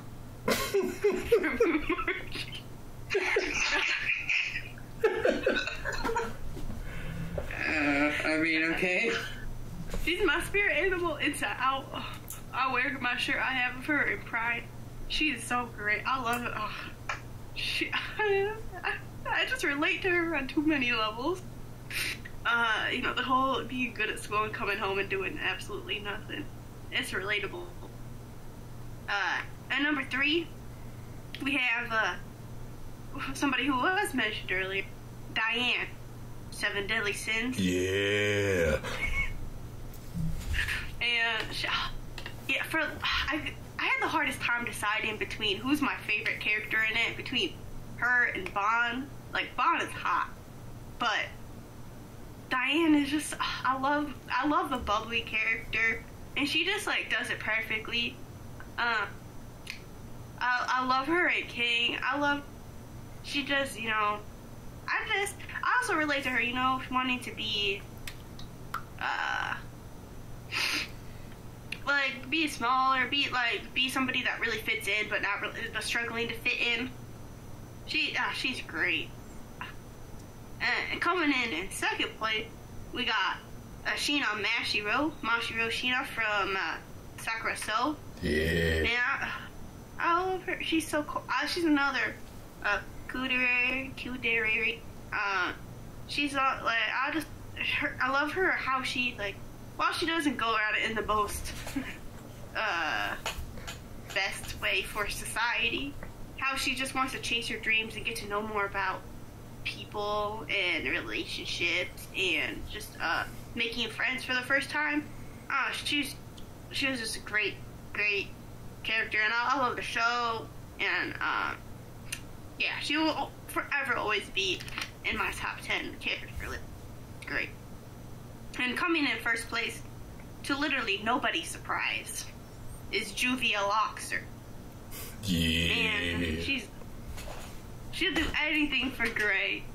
And I don't know. Ever since she was first introduced, I loved her. She, I mean, her personality is loving Gray, but me too. So, yeah. Juvia's great. And Juvia's great. I love Juvia. That's my top 5 list of ladies. I like that list. Shane? Right, okay. Can I say 2 honorable mentions? Sure. Minami from Backend Test. Yeah. And Noelle from Black Clover. Yeah. Okay. Oh, this is really tough. God damn it. In 5th place, Asasa from K-On! When she got introduced to the 2nd season, I thought she was really, really adorable. Her friendship with Yui, especially. And then once I saw that scene with her with the cat ears, and she went, yeah. I was just like, oh, my heart, I can't take it. She's just so adorable. So she would be in 5th. 4th, I go Akino from High School DxD. She's my favorite because who doesn't love a little ala. And yeah, I'm gonna be straight up on it. She's the most likely out of a lot of them to want to do the sexy stuff. So I'm not gonna complain. Oh god, 3rd place is Beatrice from ReZero. Byakuya is so adorable. And the way she ends like every sentence with I suppose, it's just so cute. And who wouldn't want a nice little jewel-head lolly in their life? She's just so adorable. And yeah, there's some things in the light novel that I know involve with Beatrice and it makes me smile. So, but I won't go into that as it's spoilers. Second of all, and this is where I start fighting, because second is Darkness from Konosuba. Again, she's thick, big boobs, like, again, willing to do all the sexy stuff. It's self-explanatory, and I have a thing for blonde. I'm sorry. And first, is fairly obvious if you know me, and that's Matthew from We Never Learn. She is best girl. Anyone that says otherwise, you're wrong. You need to get shit. That's all I'm saying. If there was a V3 anime, number 1 would be Miyu. Yeah, of course. Of course, if Dengo Miyu would be freaking up there, but sadly she's not. But yeah, Matthew Kunzu from We Never Learn is my ultimate wife. She's so adorable. Oh, I wish her and you would get together, but I don't think that's gonna happen. Sadly, but when Mafuyu was in the magical girl suit. Oh, she's so good. Oh my god, that was good. And obviously it makes me happy because she won the lockout by a country bloody mile. Which obviously makes me happy. So yeah, that's my top 5.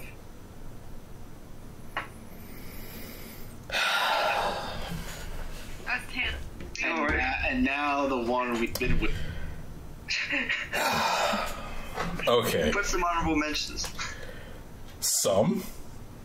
I don't have all night, yeah.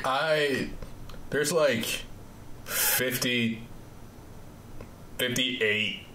honorable mentions that I could have chosen, in all honesty, which is good for me because that's like 5 or 6 a year for the decade. That's not bad. It's not a good number because it's probably way more than that, but it is what it is. This was the hardest list for me to make. Even harder than the Husbando list.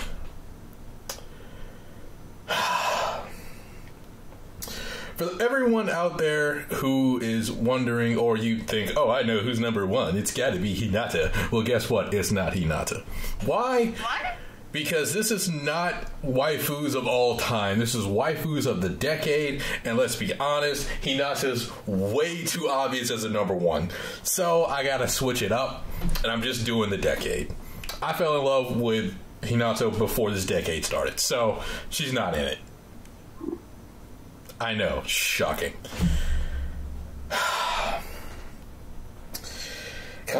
God damn it. God damn it. I'm so, like, I am torn inside from all the people who are not on this list. But let's just get this out of the way. In no particular order, we're going to start off with Esdeath.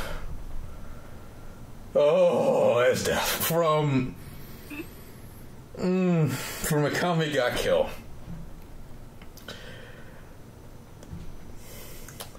I'm not gonna lie, I want her to step on me. She's the blue-haired one, right? With the ice. Yeah. Dude, I would let her step on me as well. So, some characters just do it for me. So the fact that she is both kind of a dominatrix, but not with the person that she loves. She's more...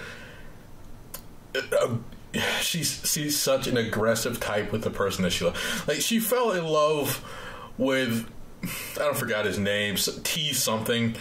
Like, she fell in love with the guy because he's a strong fighter and he has a great smile. And her first instinct was to go down there, congratulate him on the victory, chain him up, and drag him to... And all I could thought was, God, I wish that was me. Like, I like her aggressiveness. I like the fact that she's very loyal to her own beliefs. And that she's not going to let anything stop her from doing what she thinks is right. But I could talk about her for hours, so let's move on to number 4. I guess, again, in no particular order, Rias Grimmery, from High School DxD. And I consider her to be best girl. Like, we've already seen Kaneko be mentioned. We've seen Akeno be mentioned. Both fantastic. I'm not saying they're not, but Rias just does it for me. For me, she's basically the entire package in the show. I mean, Shane, you said Akeno was the most likely to do the hanky-panky, but I think on like 3 separate occasions, Rias is like, yo, Issei, let's fuck. And so I'm like, oh, okay. I think she does it like once every season or something. And the first time she got interrupted, I want to say she's done it twice, to be honest with you. And the second time, Issei fucked it up. So, Rias is DTF. I'm not really a guy who has... I'll say a lot of distinct preferences. Like, she has to have this and she has to have that for me to love a waifu. Like, that's just how I am. But Rias, I love her eyes. I love her hair. I love the shade of red. I think that might be it. She thick as hell. She has an angelic voice. I love her so much. God damn it, I love her. I love everybody so much. Oh my god. But I could talk about her for hours, so let's move on. Well, Yumiko from Kakegurui. Yeah, she gets my nipples hard. I really don't. It's the ecstasy face, isn't it? It's that. I love her voice. I love her personality, really. Like, she's actually like a really sweet girl that's kind of just like down for everything. But when you get her in a gamble, she loses her goddamn mind, and I get a boner from it. But she seems like a person who just is very comfortable with herself. She doesn't really care what other people think of her, and the only way that she just doesn't like you is just if you just I forgot what it was, but it was something about the gun girl. Oh, either she didn't take the gamble seriously, or she was gambling for not just like the fun of it or something like that. But hey, I mean, Kairu's full of waifus, really. I mean, you got the president. Ooh, that president. You got Mari, and Mari's like as close as to normal as everybody else than everybody else in the show. This hurts so much. This hurts so goddamn much. But I can gush about Yumiko all day, so we won't do that. Next up is Hestia, because Hestia is Bestia with the biggest breastias. She's basically she's like 99% perfect. I don't know what you want. I don't know what you want from me. The character design, the hair, the attitude, her personality, how much she's willing to go through to just make Belle's smile. It's just she's cute as a button. She's sexy as hell. She also makes me laugh, and she makes my nipples hard. She's pretty. She's like 99% perfect. I don't know what else you want from me. I'm curious about this 1%. The 1%? Yeah. I think it's Jesus Christ. It might be. I don't know. Like the 1% would be like nitpicking for me, but it would just be how I feel about it. I think. You know what it is? I think it's her outfit later on, because I like the original outfit, and I'm not that big of a fan of the newer ones. Oh, that's fair. So that'd be like the 1%, but like I said, that's nitpicking. That's just her style. It's whatever. And number 1 is going to be a surprise to all of you. And Shane, I don't want to hear any of your crap for this one, because we're going to the good old anime of Nisekoi. And now I know who you're fucking getting.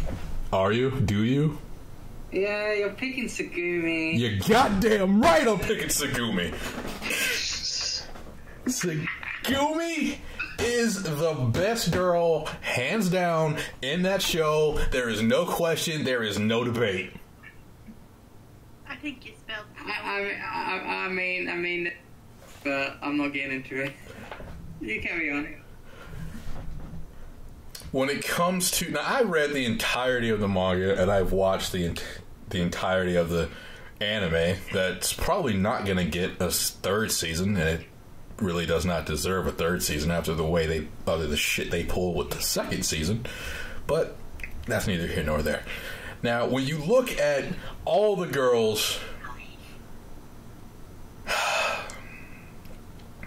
I mean, you look at Shitoge. I think Shitoge is cute. I like Shitoge. I like her character design. I like her ribbon. But outside of being cute, I don't know what else she brings to the table. Onodera is cute as a button, and she can bake. Now she can't bake. She can make things look good that she cooks. Outside of that, don't know what she brings to the table. Marika. I love Marika. She's just a little too aggressive, and I know that's a lot coming from me, but she's a tad bit too aggressive. She goes too far sometimes, and that kind of wanes me off, but I love her nonetheless for her aggressiveness. Now, Tsugumi can do literally everything. She can cook. She can clean. She can walk. She doesn't fuck up at anything, is basically what I'm saying. She looks good in everything that she puts on, which has been proven in the manga. And at some points in the anime. She has that adorable ass mole. I love her eyes. Her hair is fantastic. And for the love of God, that kiss that she did with Raku was fantastic. And Mega knows what I'm talking about. That kiss was fantastic. She's loyal to a fault, which was her real damning in the end about how loyal she is. But as far as if I had to pick one girl from Nizuko, I would pick Tsugumi. I would pick Tsugumi. And those are my 5 waifus that I picked from a randomizer. And I could talk about them all day long. But that's it from me for waifus. I'm actually proud of the list. For the men. Are you? Yeah, it was a good list. I will say that. Thank you. Shane, do you agree with number 1? No. I know you don't. You have an issue with Tsugumi? She's not even the best girl in Nisekoi. You want to have this debate right now? Because we can have this debate right now. You want to throw in Bokuman as well? I will kill him if we went into Bokuben. I would please. I would literally get a plane ticket, fly over and literally kill him. You're just mad because I'm not as high on her as you are. I want to talk about boys. Did you say boys or Bleach? Boys.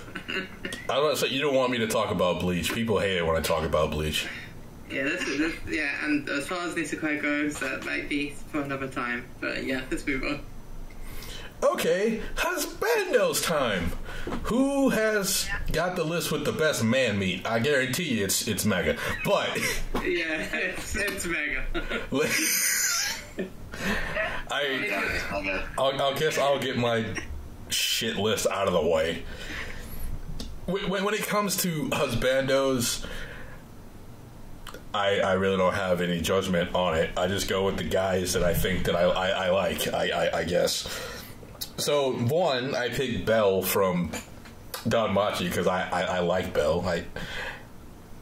The guy is actually, he's a nice kid. He's a good kid. He's a good kid. Next is Hachiman from Arigairu for reasons. He's a really good protagonist. I really like him.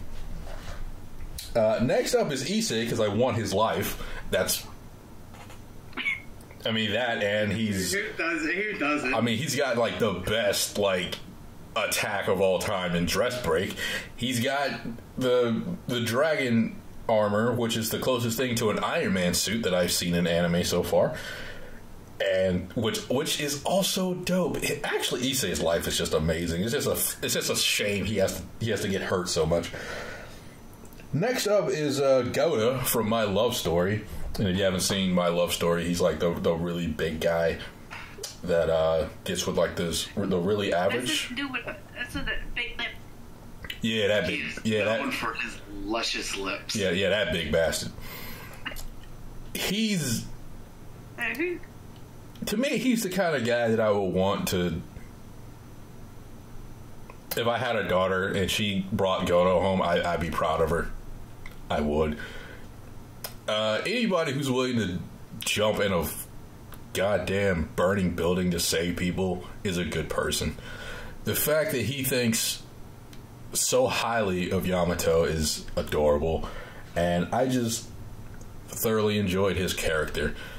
The fact that he's never been the one to have the girl to like him, and he's okay with it because that means that his friend can be happy in the end.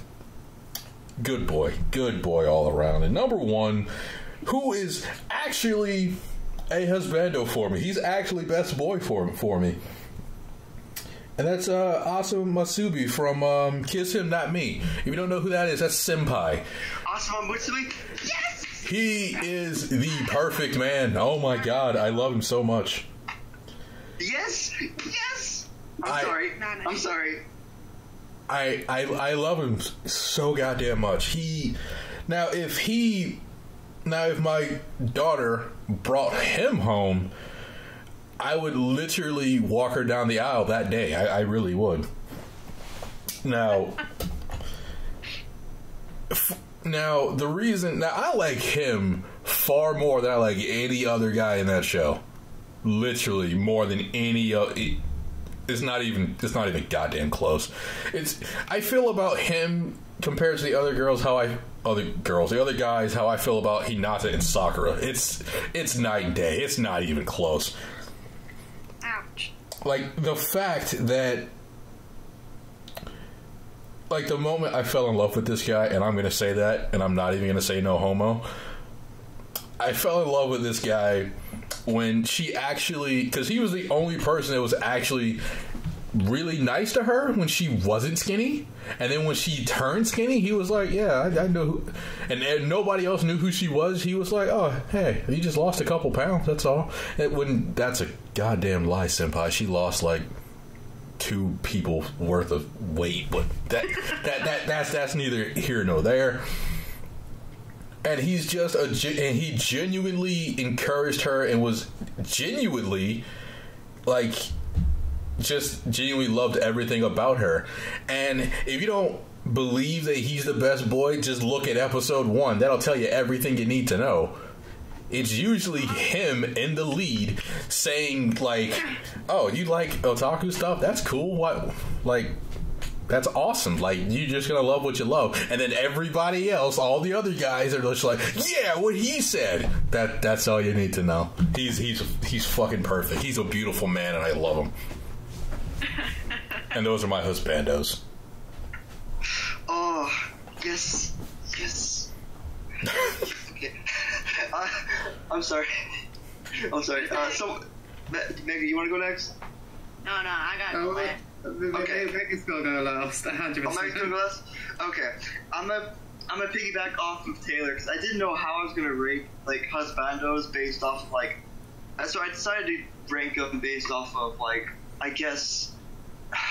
So either if they're, like, really cool or, like, husbando material. So... Asuma Mutsumi was, like, definitely, like, an honorable mention for me.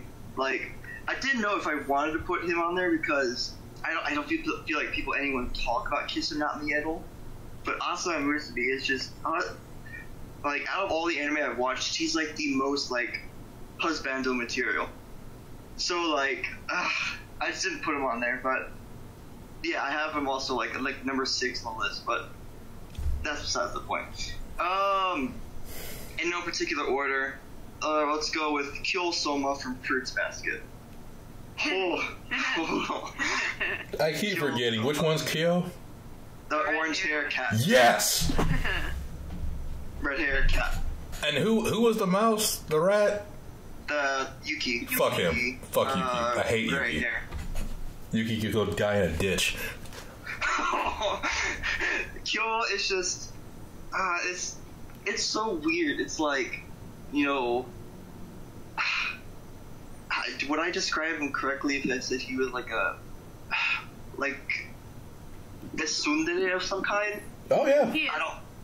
So, like...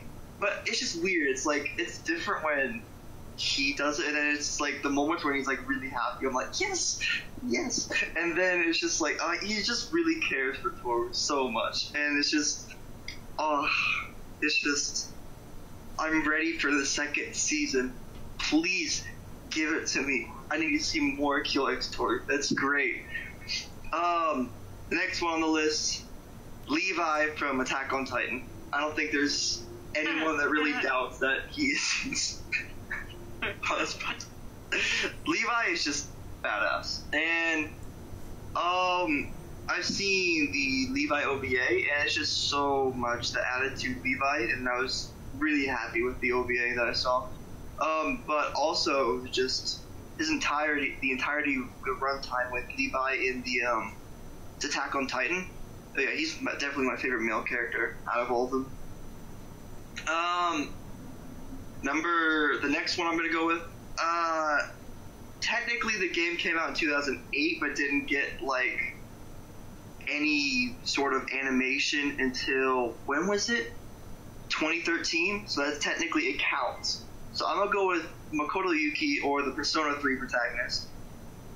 He's also badass. Like, he just doesn't take anyone's shit, but he also has a really great character development that they put him through in the anime that really isn't in the Persona games, because the Persona games have more of a silent protagonist, as you should all know. If you haven't played Persona, though, that's fine. But yeah, he's a really great character in the Persona 3 movies, and I really like it. And then the last two I'm going to talk about are Taichi and Arata, both from Chihaya Furu. They are really great characters, and they are both like husband material in each of their own way. I think the first season and the second season, I was mainly Team Taichi because of how much he would put so much time into Chihaya, and he will be there, he will make a club for her, even though he wasn't particularly interested. He will help her out, and that's just husband material. And then there's Arata, who's like in the early part of Chihaya Furu, and in this recent season, like he the Rip Paladin.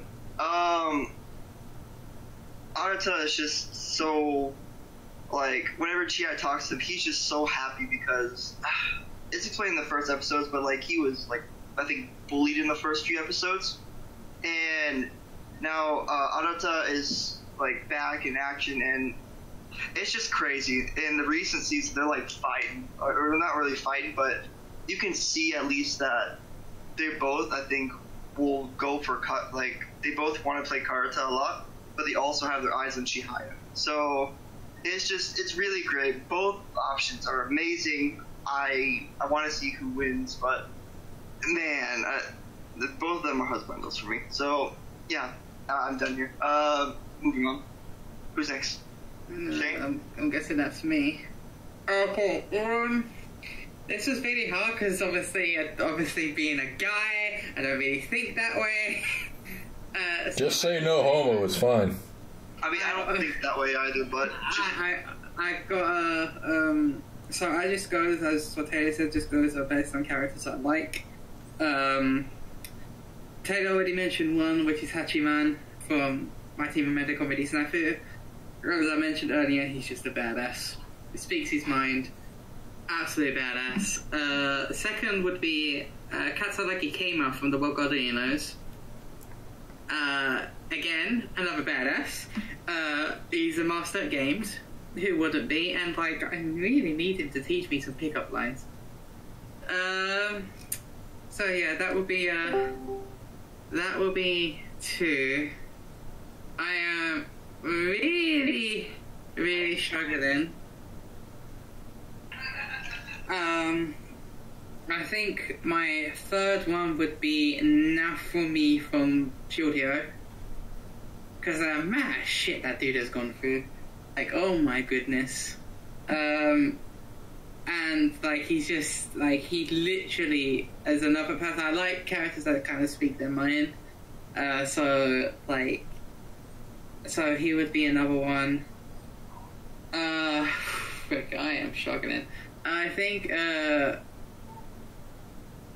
Alima Kosei from Your Line April would be there. Again, another character that's been through so much, obviously, with what his mother put him through, and then the whole thing with Kaori. Yeah, just a all around, like, good guy. Now, number one, and I know the series started in 2007, but has continued into 2010 onwards, so he's going in there. So I know what you're talking about. I don't think you do, actually. I'm pretty sure I know. But my favourite male character of all time is Shikamaru Nara. Yeah! From Naruto. That man, you know what? If I was gay, I'd marry him straight up. He's the one character I absolutely adore. He's so lazy but so cool. I've never loved a male character as much as Shikamaru. I'm a big fan of his jutsu. his story in Shippuden is so cool. The way he fights, the way he outsmarts people, that boy is just take me down there already. I love that guy. But yeah, that's 100% number one in Shikamaru no from Naruto. 100%. Okay. That's so cool. I was thinking about Shikamaru, but I was like, I didn't want to like step into anime that like is like what currently was still going on. So I was just alright, but Shikamaru is like great. No, he's going in there. This like the anime was still in. I'm sorry, I might be breaking the rule. Yeah, Shikamaru is going in there. I'm glad you don't care about the rules, Shane. I'm joking, Shane. I'm joking. One honorable mention is the main character from Monster Musume. Main male character. He's an honorable mention. Darling Coon? Like, just because of that punch. I'm sorry.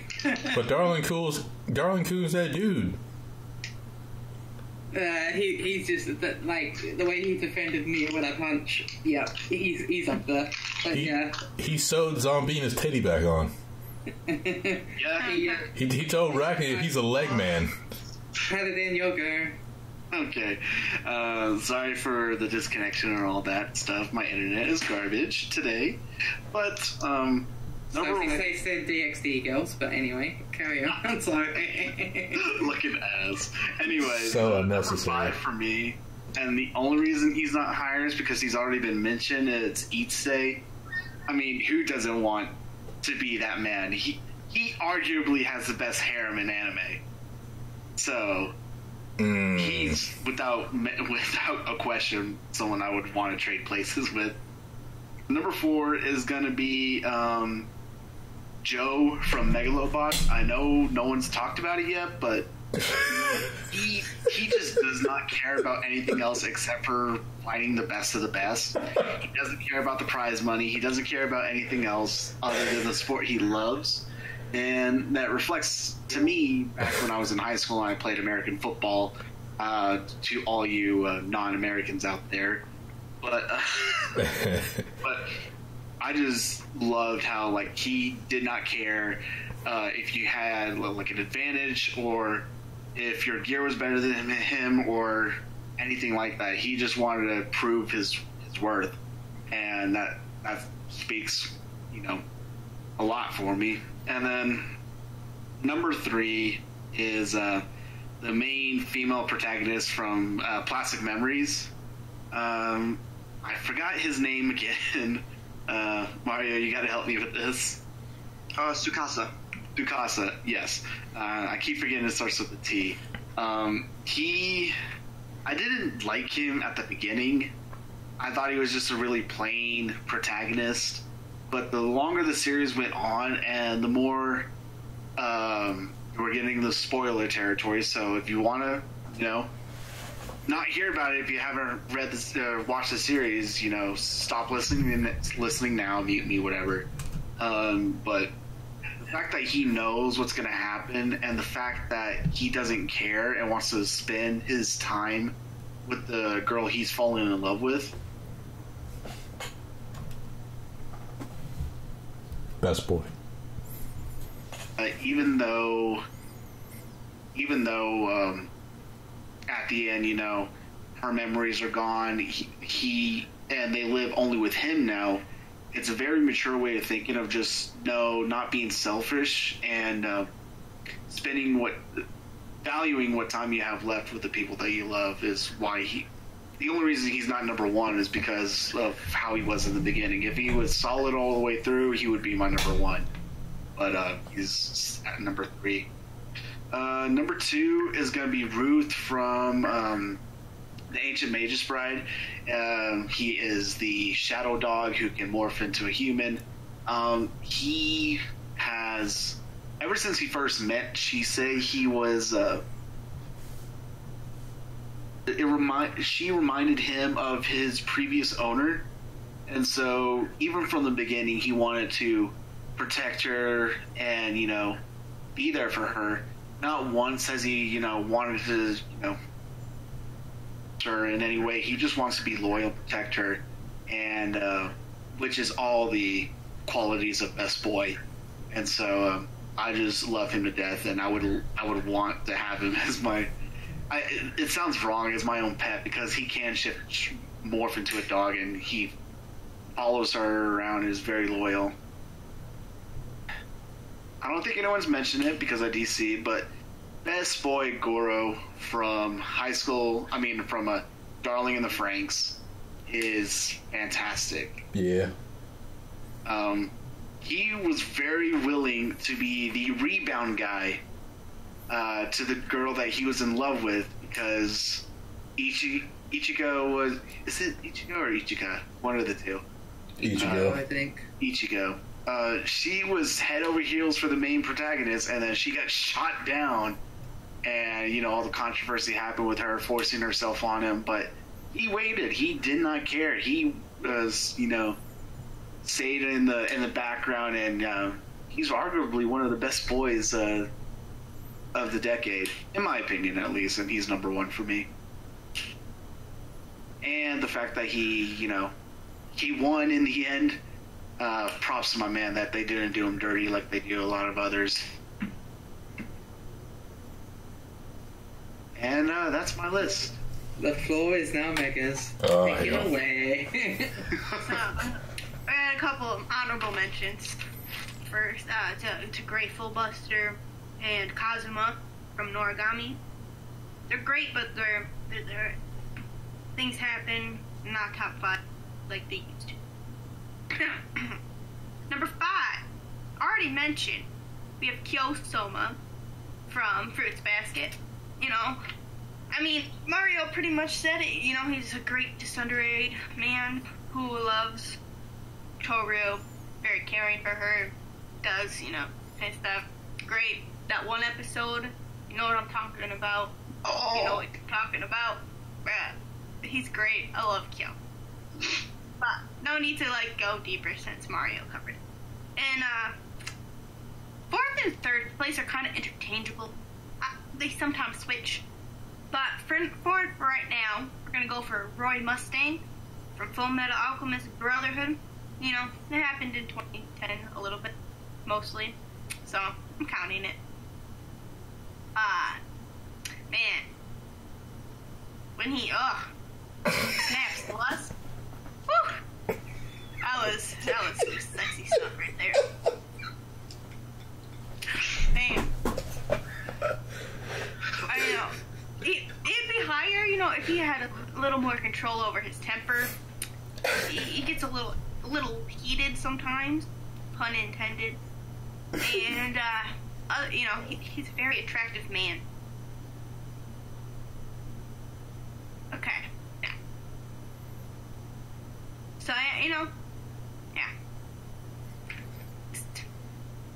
And there's, we have, Karma, Akbane from Assassination Classroom. Something about his, desire to, want to murder, but also being sarcastic at the same time. I don't know. Just, yeah. So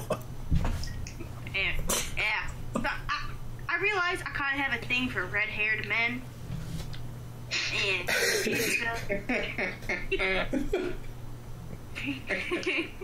does it.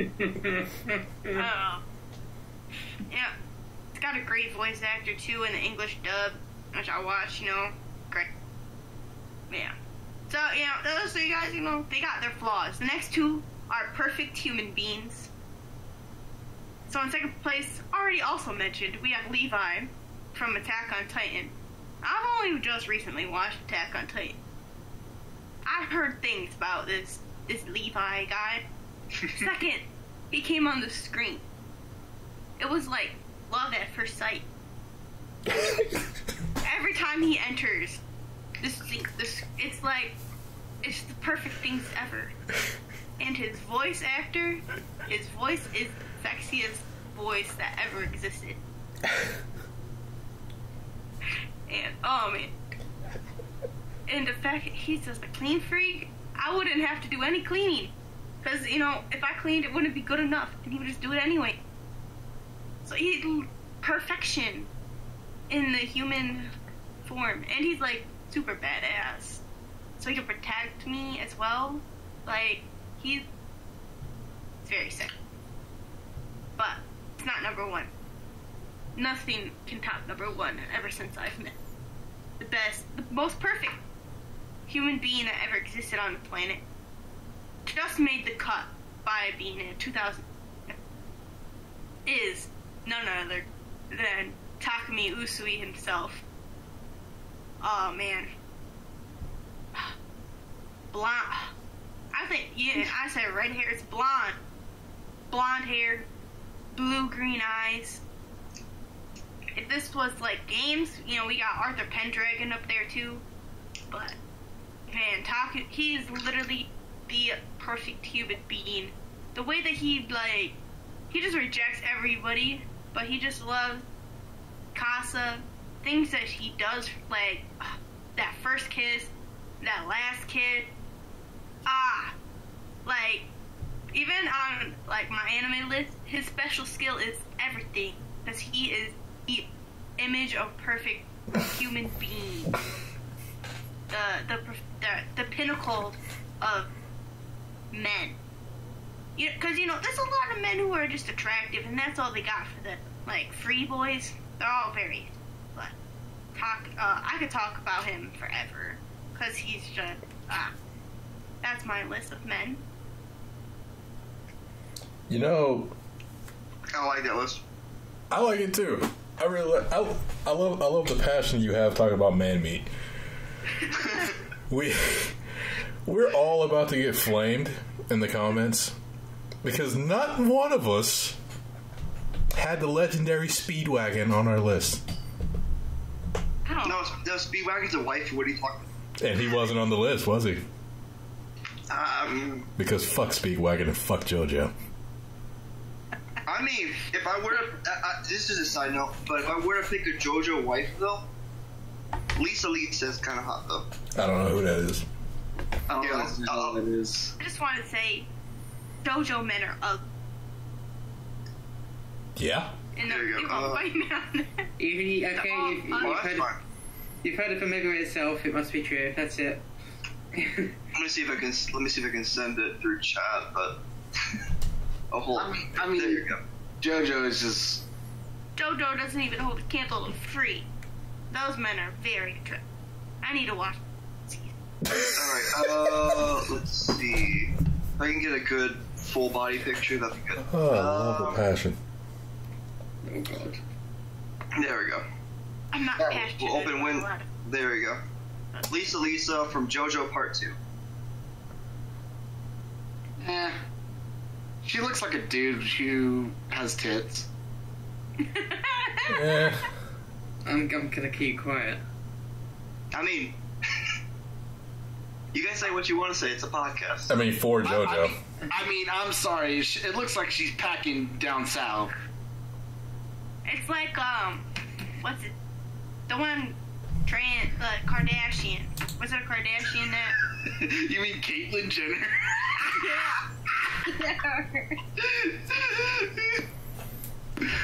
Oh my god. It's a good comparison, actually. Apparently, JoJo Part 7 and 8 has waifus, so I'm hoping that whenever that gets animated, we'll see about that. That's a long time to wait for waifus.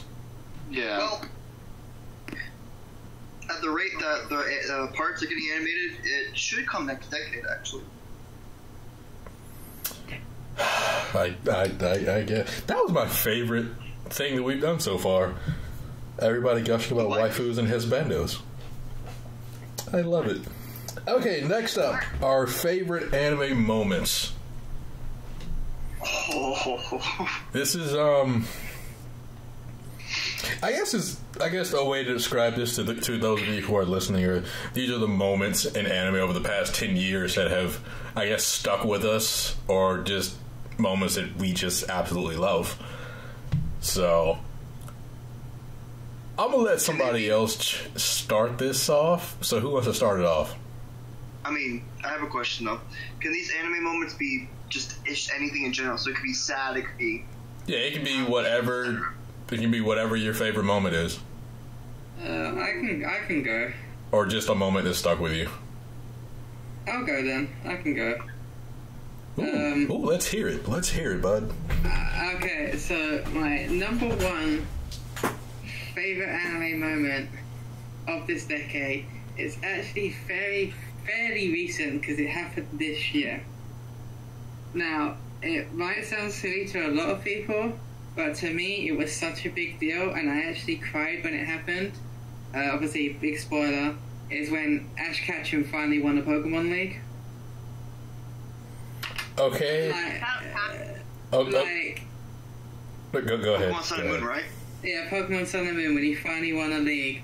Like, to me, like, for being a Pokemon fan since the absolute beginning, 1997, when it first started, and to go through so many heartbreaks of seeing him lose and lose and lose and lose and lose, and especially with what happened in X, Y, and Z when he got absolutely cockblocked by fucking Charizard. I hate that piece of shit. I hate you. Overrated. Yo. Anyway, Charizard is overrated. I don't care. Just talk. Talk about Pokemon. Talk about Ash Ketchum. So to see him finally win a league, like the emotion I felt was just like, it was like relief. It was just like tears of joy, because I was crying because I was just like, oh my god, he finally did it. After so many years, he finally did it. I was just like really just so happy. A couple of another few favorite anime moments. The graduation scene in Angel Beats is one. Just because like the entire graduation. The entire graduation scene in Angel Beats. It was so like emotional with like all these goodbyes. I couldn't take it. The other two also fairly sad. The episode, I think it's episode 11 of Little Buster's Refrain. Little Busters is my favourite series from Key, and I already read the visual novel, so I kind of knew what was going to happen, what was happening. But to see it animated, I never broke down in so many tears just by watching it. It was just such a sad moment again, with like more goodbyes, and then the reveal of like what happened. It was, it's just a really big shock. And the last one, which is another sad scene, is the ending to Anohana when they finally found Menma. Well, we found you, and then. Why is it with me and like goodbye scenes? God damn it! Yeah, just another like heartfelt moment. And an honorable mention to me is the fight between Todoroki and Deku in My Hero Academia. The fight was live. That was such a good fight. Holy shit! The fight between Todoroki and Deku is one of my probably all-time favorite fights. Like just behind, I would say like Gaara and Rock Lee in the original Naruto. But yeah, those are a few of my favorite moments. Yeah. Those are good. All right. You want me to go next? Good. Go for it. Alright, so I think I definitely have two moments that made me like feel sad, but there's the one that stuck out to me that is the best the entire year was the entirety of Sangatsu no Line second season episode 4.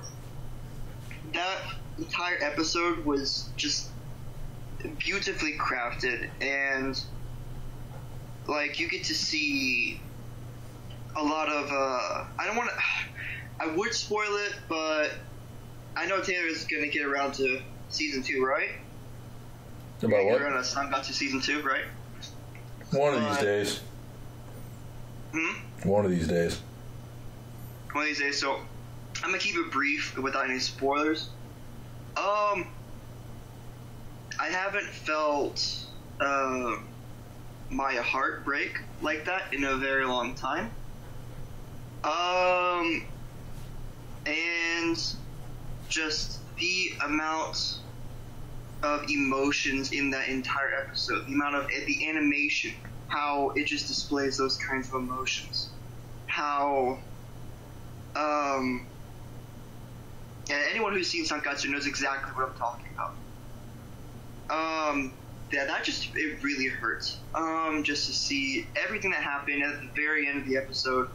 I was hurting just because that I knew that they had such a really good family relationship, and it was so wholesome that I was just it was so hurt, but it was like the good kind of hurt where it's like you're crying like satisfying tears, something like that. Oh, well, I'm just going through the episode now. I know what episode. Yeah, you know what episode I'm talking about. Yeah, damn. That is good. The second one, I was actually now I'm thinking about it. There's 3 sad ones. The second one, Assassination Classroom. Everyone knows exactly this second season.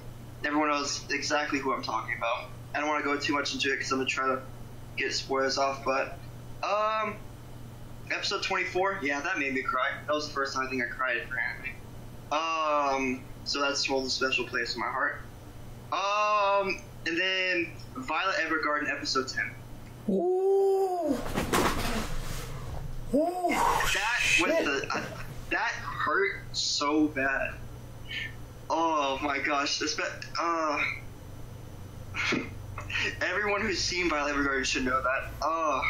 That one hurt. That was a very good episode. That hurts so much. Kimoeni did a great job. And the last thing I will talk about is the fight scene, because Shane brought it up. A really great fight scene was the Persona 3 4th movie with the main protagonist against Nyx.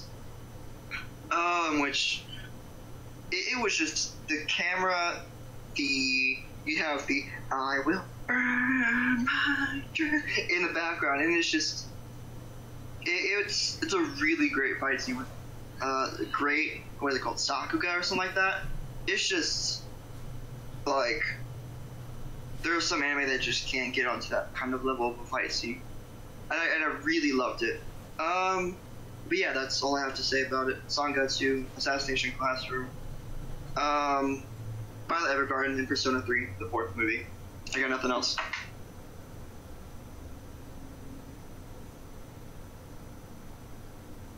Hello? AP? Jargo? Hey, Paladin. Oh god. Don't tell me the internet cut out again. You there, Paladin? Oh, sorry, my headphones DC'd. I was like, yeah, what are you guys talking about? I've been talking. This has just been a shit show, hasn't it? It's alright.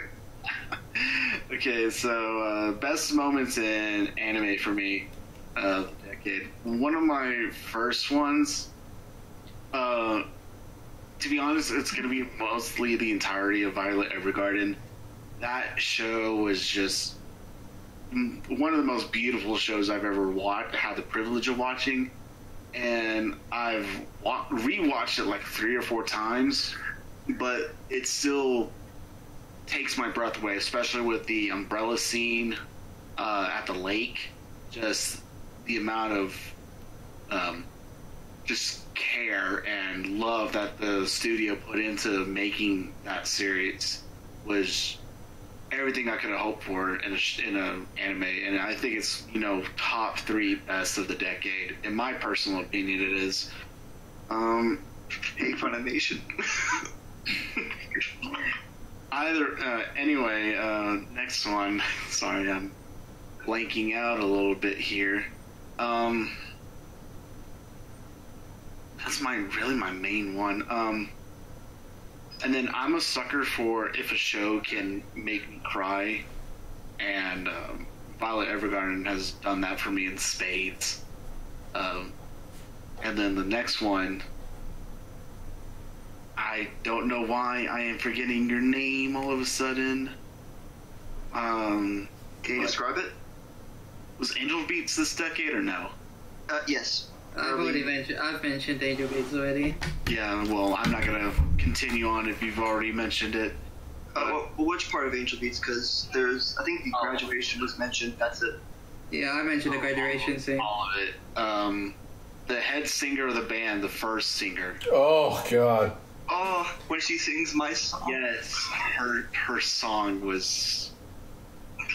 Let me get the name for you. It's all good, but that song and just that episode was the best scene in the entire show, in my opinion. Like, I know everyone cries when at the very end, very last episode, but that one got me more than anything. Because all she ever wanted to do was music, and, you know, it was unfortunate how her story ended, but she was able to get one last solo in, and oh my god, dude, I cried like a little bitch.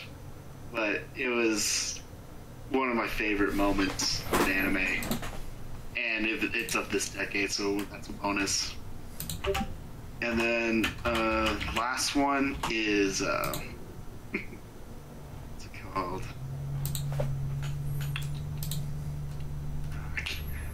Can you describe it?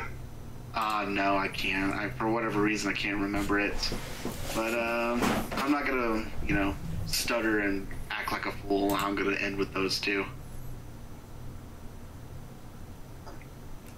I think Mega is next.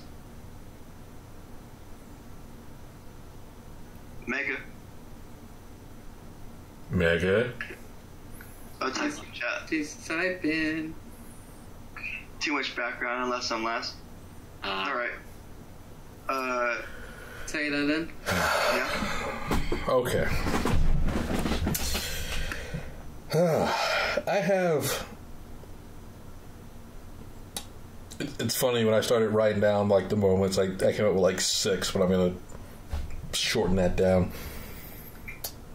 I got 2 moments where I cried like a little bitch, and 2 moments that made me smile from a deep inside. Honorable mention goes to Aaron's mom gets eaten by a Titan, because I wasn't prepared for it. I was not prepared for the second half of that entire episode, but that did set the stage for the rest of the show.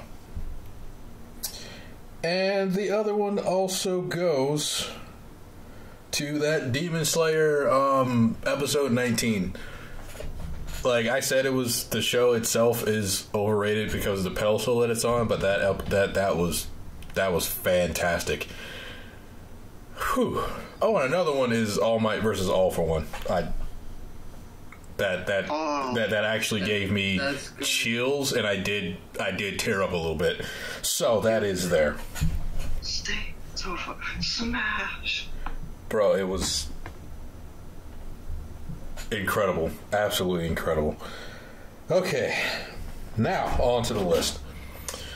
One moment that made me cry like a baby back bitch.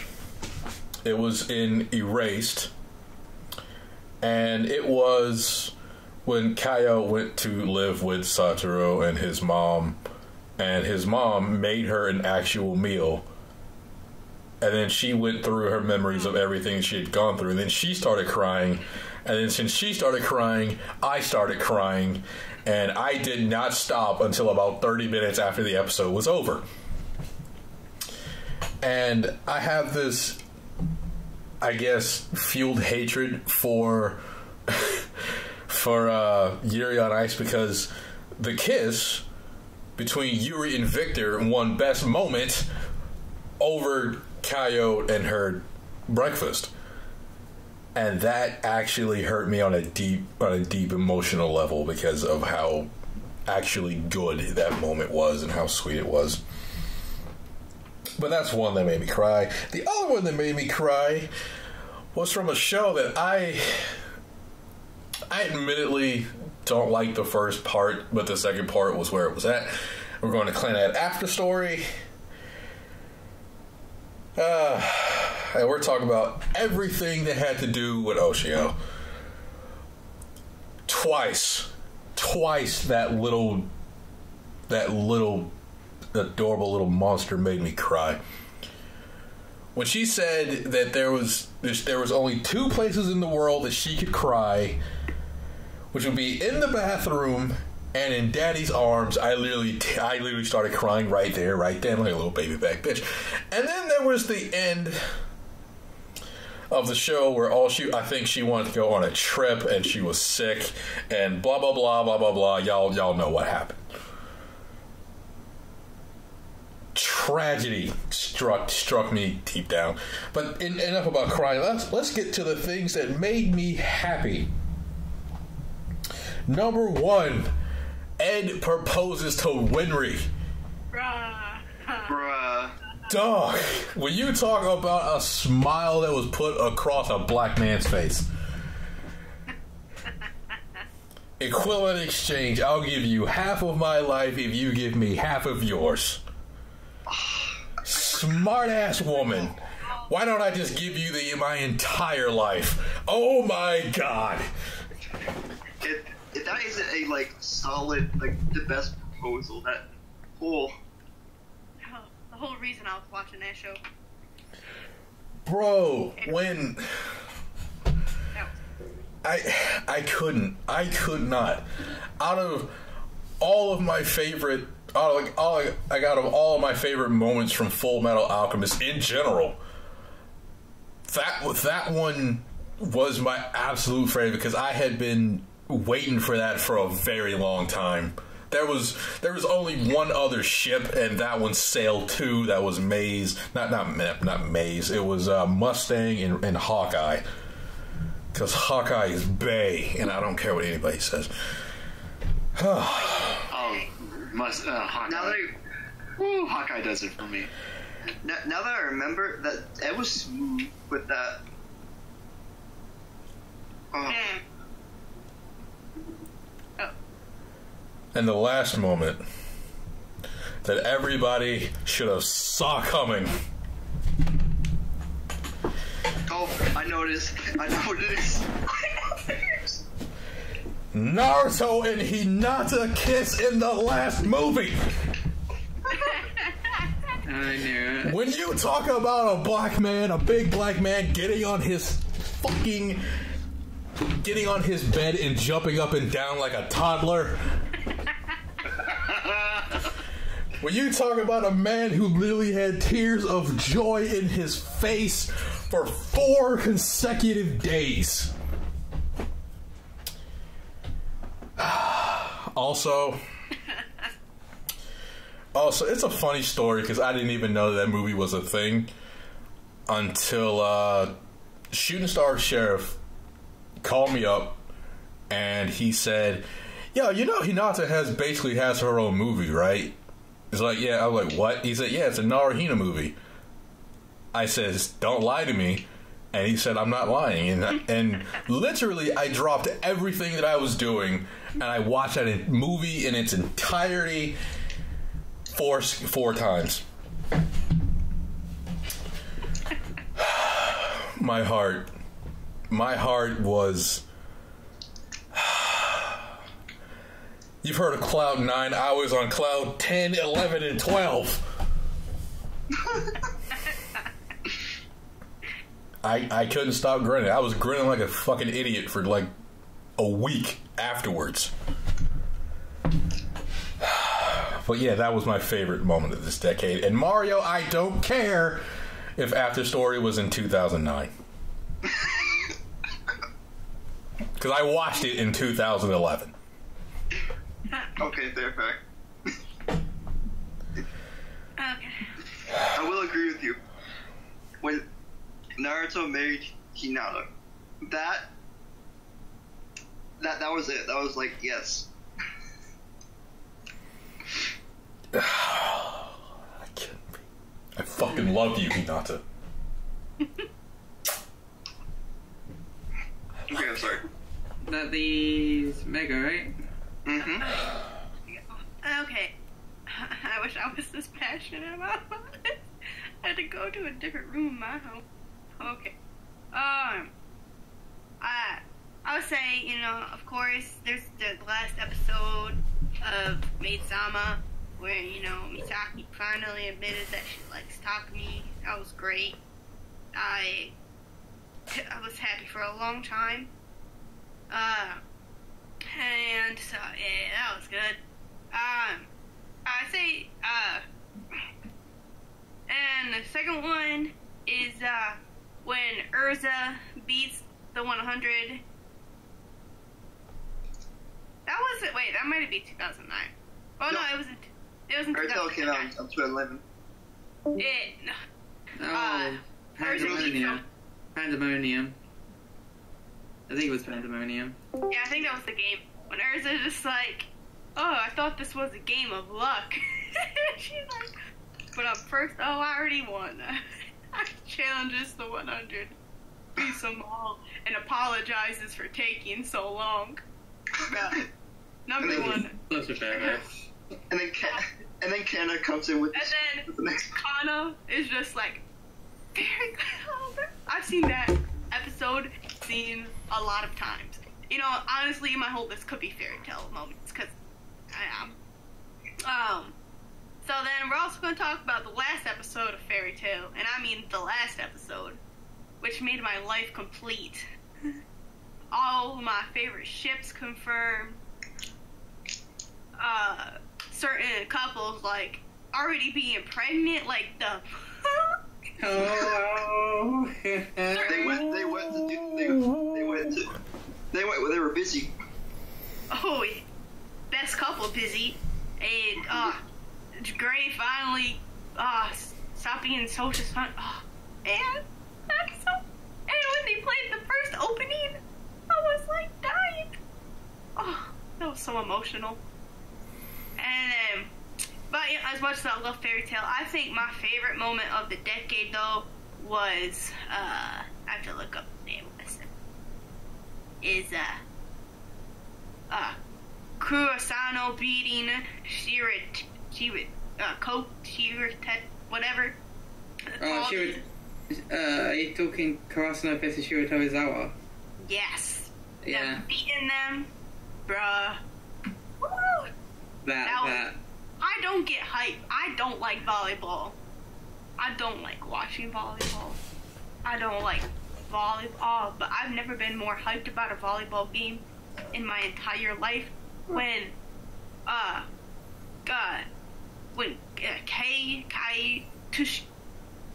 when he makes that block and he's like, yes, volleyball. And the saves from you, best boy. Oh, yes. Hinata making that point. Bro. Yeah, that last point. The whole game is the best moment. The whole... man. I love those boys, too. I've watched that series so many times. Epic. Great moment of the decade. There you go. Okay, I had to calm down. I had worked up a sweat over here. Note to self, big black men should not move as quickly and as fast as I did without warning, without stretching first. Great moments, everybody. God, Jesus. Oh, okay, alright. It's starting to cool off over here. I turned on the ceiling fan. We're at the grand finale, boys and girls. The best anime of the decade. Now, I'll tell you guys this. If you have, like, a tie or you couldn't decide between some, you can say them all. But this is the anime that we thought had The story was fantastic. The characters were fantastic. The art was fantastic. The music was fantastic. Everything about it was top notch. It was top tier. It's a top tier anime. Even if it's lacking in one thing, if everything else is utterly unapproachable, then it deserves to be on the list. Okay. Who wants to start off with this? Unless y'all want me to start. I could do it if you like. Okay, you can go ahead. Alright. So, I technically have 3, but I narrowed it down to 2 because I'm currently watching one of those 3. And I want to save my opinion for it later, but it's a possible best of the decade. That's why I'm putting this on honorable mention. I'll start with that one. The Monogatari series as a whole.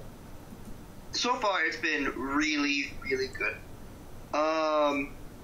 Some people may have problems with the fan service, but supposedly the fan service has a point. I still don't understand. I'm trying to think about it through different reviews and stuff, but everything that Monogatari has been doing so far is brilliant. I love the characters, and then they build up so much characters, and season 2 was just like, it just peaked for me, and that's where I'm at so far. I finished season 2, I'm about to start Hana Monogatari, and so far, the series is just 10 out of 10. It's great, and it's great, what is it called? Production, or it's a good producing, there's great animation, Kizu Monogatari has really great fight scenes, Monogatari season 2 made me cry, maybe, or, well, it didn't make me cry, it made me hurt as bad though, for like 2 scenes in particular. And so far it's been really great. I recommend Monogatari to anyone, and try to get through it. The top 2, I mentioned Chihaya Furu at the very beginning, and I still think Chihaya Furu is like one of, if not the best anime of the decade. I've already stated my reasons for that. Please, go watch it. Give your love and support for it. It has great direction, and I've never fell in love with a series like that in a very long time. And the last one I want to talk upon, which I couldn't decide between Chihaya Furu and the last one is Sangatsu no Lion, or March Comes In Like a Lion. That show is beautifully directed. It's a great slice of life show, and it has a lot of great drama. All the characters are thoroughly explored, and I'm currently rewatching it. And the Kawamoto family is precious. Nikaido is a great person. Rei Kiriyama is a great protagonist. And every other side character gets explored in one way or another in the first season, and maybe if some in the second season, more characters introduced, more people get tackled or with issues and stuff, and it's really great. I'm really hoping for a 3rd season, and when that comes out, I will literally be jumping for joy. It's that or Chihaya Furu, and those are, in my opinion, the best anime of the decade. Okay. AP, you want to go next? Yeah, sure. I could go next. I have a couple ties, but I'll do it real fast. I'm not going to take a whole bunch of time because we've been doing this for like almost 4 hours now. My number 1 is going to be the Saga of Tanya the Evil. For me, personally, I relate to the main character a lot. He, she, however you want to, say it. Tanya has the mindset of if you're not going to pull your own weight and make yourself useful, then you don't need to kind of be around. I'm personally just a person that I hate laziness. I hate, I'm not one for people who want a free ride. You got to earn it. In my experience, belief, you got to earn what you get. And that's just how I am. Plus, I'm a huge history buff. I love talking about World War I, World War II. I could talk about that for hours on end. And I just love the world that they're in, and just the amount of shit that BNX puts her Tanya through, just for the hell of it. It's a fantastic series. I love it to death. It's one of my favorites, and I mean, hey, it's what I base my my banner and my profile picture on my YouTube channel. There's a reason she's one of my favorite protagonists of all time. Top 2, if not number 1. I love this series, and I cannot wait for more. I'm wishing for a season 2, but if we never get it, I am going to be happy with the first season and the fantastic movie we got.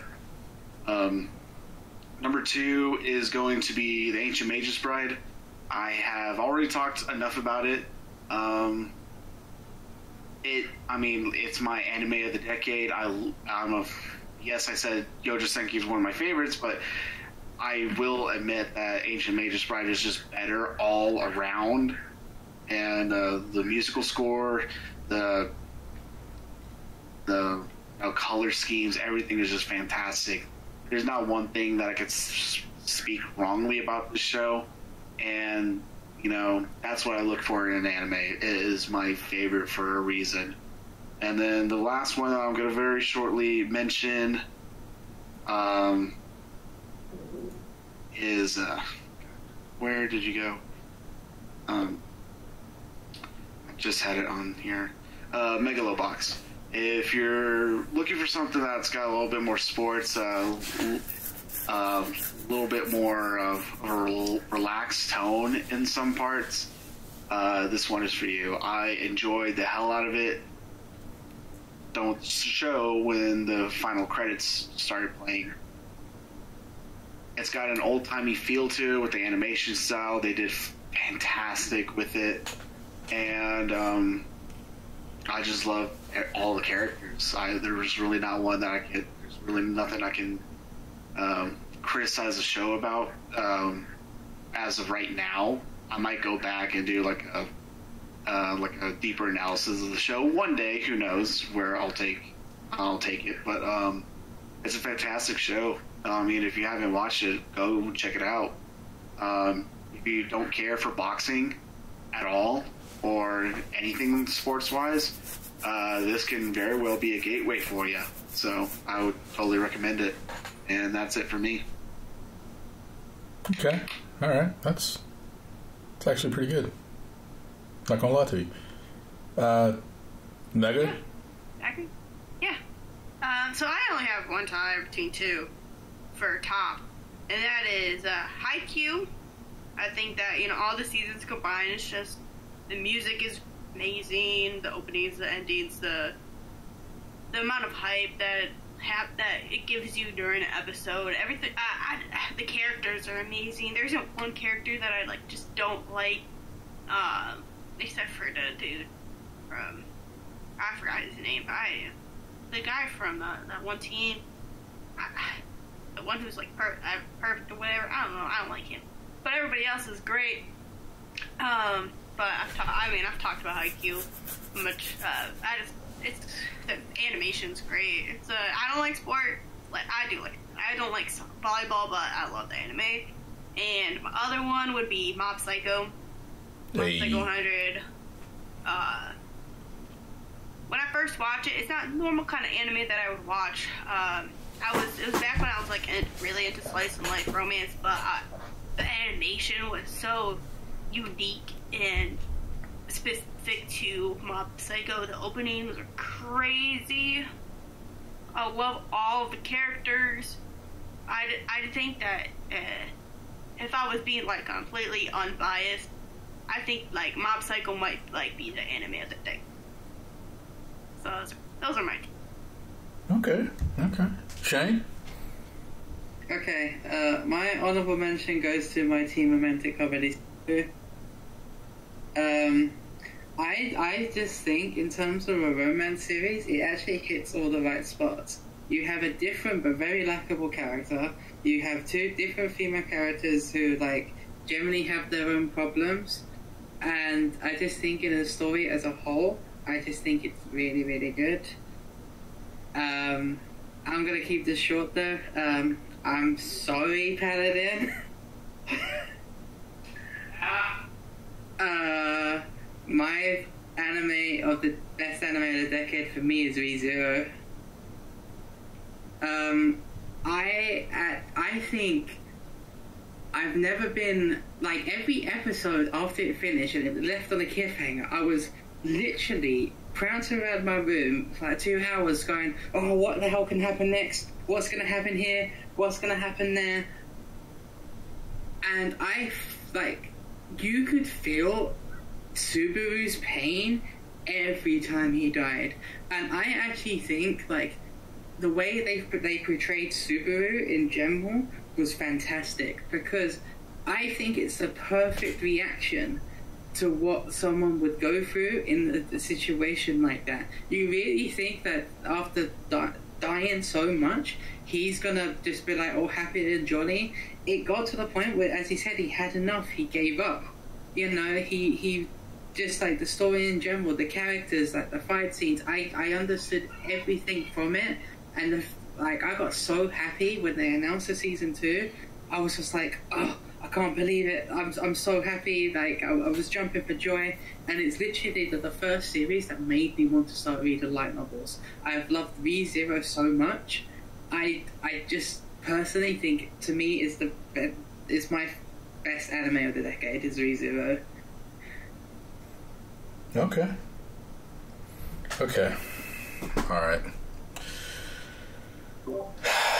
I have 2 bests and I have 2 honorable mentions. And one honorable mention is something that is not based on my own personal things, but I'm going to give it the credit that I think it has, I guess, earned, and that's Sword Art Online.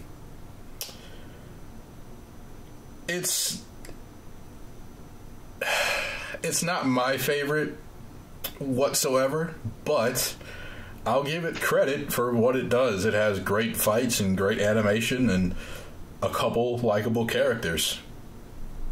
I mean, it's got, 3 movies? 4? One? It's got 1 movie? It's got 1 movie. I thought it had a bunch of movies. I know something has a bunch of movies. But it's got a movie. It's got, like, 4 seasons now. It has been a consistent ride for its fans, so I'll give it its credit. It has some staying power. Second honorable mention. Did I say 1 or 2 honorable mentions? 2. Okay, second honorable mention. It's a show that I actually really, really like. But it also kind of goes with back to the underrated anime of the decade, and that would be Our Love has been 5 centimeters apart. I think that's the gist of what it's called. Which is about, I think it's 6 episodes of one of the cutest love stories that I've ever seen. One of my favorites, anyway. And nobody ever talks about it. It never gets brought up in any conversation ever. But it's a really, really, really, really good one that is up for us to watch. Now, as for my number 2, as in the best anime of the decade, I have to go with Death Parade. Because if we look at a show that has legitimately everything, it's Death Parade. Amazing opening, amazing ending. It's got great characters, a great plot, great story, and it's got great music and great animation. It's got everything.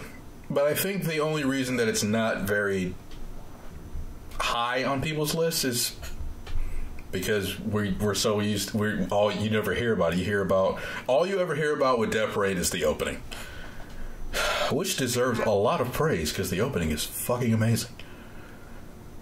It's fire, absolute fire. And if me and Shane agree on it, you know it's the truth. So I think that has the entire total package. But the other thing that has been a phenomenon, and for some reason people started to sleep on it again, and I don't know why, but that's Attack on Titan. Everything about the show is amazing, except for one grievance that I have with it, and that's the CGI in it. Well, CGI Titans. When I don't know why they did this, but when they started making it, the CGI in it is so jarring to me that it kind of takes out. It kind of takes away a little bit from the joy that I'm having from the show. But Attack on Titan, fantastic story. It's absolutely beautiful. I dare you to come out with less than three characters that you absolutely love. Levi, Mikasa. Hell, I even like Armin. I fucking hate Eren, so there's that. Hange, Zoe. There you go, Sasha. Like, full of great characters. The music speaks for itself. It's fucking... It's on a whole nother level, honestly. Like, I don't know how many openings and endings openings they have it, basically an orchestra for. Beautiful music. The animation, that speaks for itself. If you don't think it's dope-ass animation, just look at Levi going through just whipping through the town in season 3. Oh, yeah. Fucking, that was beautiful. That was fucking fire. Like, the story in and of itself just gets better. And I'll tell you this, my friend reads the manga, so she's like, she knows everything that's about to happen. So she just literally waiting on me to react to things, and she says that she's never disappointed.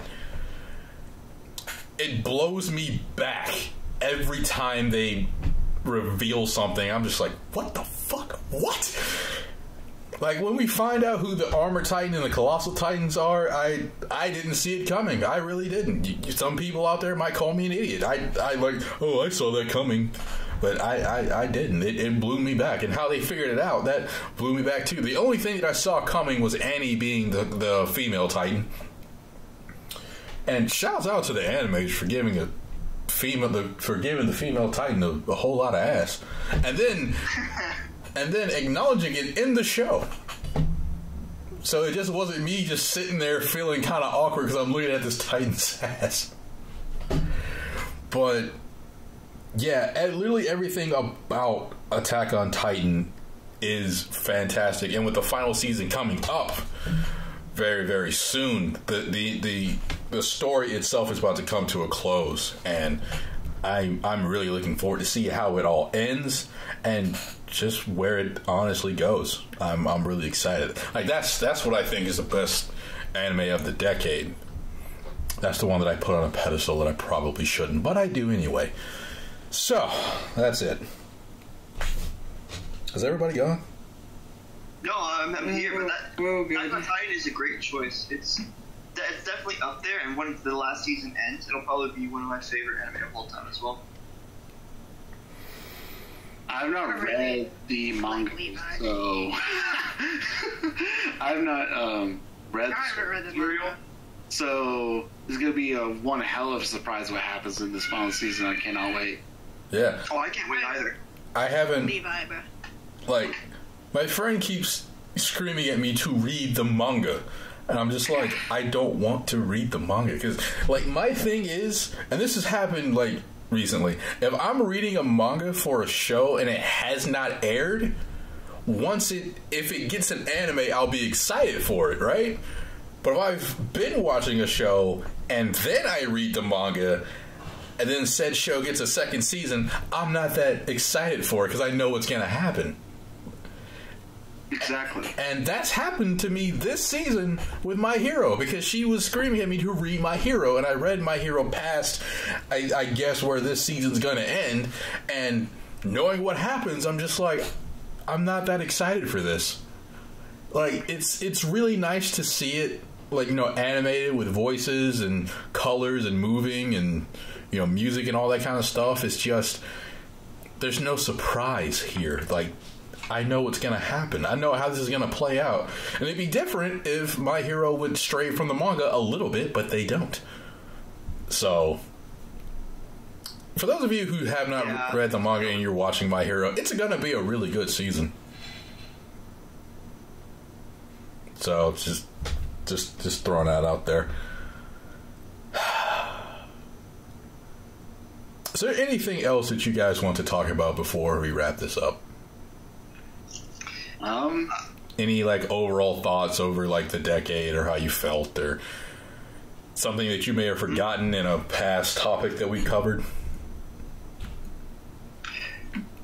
I think I'm good. I definitely agree with you with Attack on Titan, though. Completely forgot about it. Other than the fact that, you know, this has been the best decade for anime yet, and I cannot wait to see what is next. I'm very excited to see what 2020 brings, and, you know, it's a good time to be a weeb. It really is.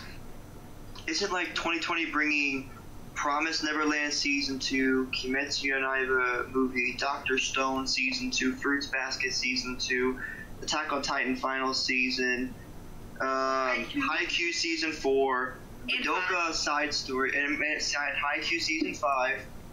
Yeah, the train keeps going. And that's just Every zero. You know, that's just a list of shows that are getting, you know, consecutive seasons. This isn't even including all the new stuff that's been announced, which I'm super excited for. Or the stuff that's just going to pop up out of nowhere and be a hidden gem. Oh, I guarantee you that science... the science one? Oh, that's going to be beautiful. Yeah.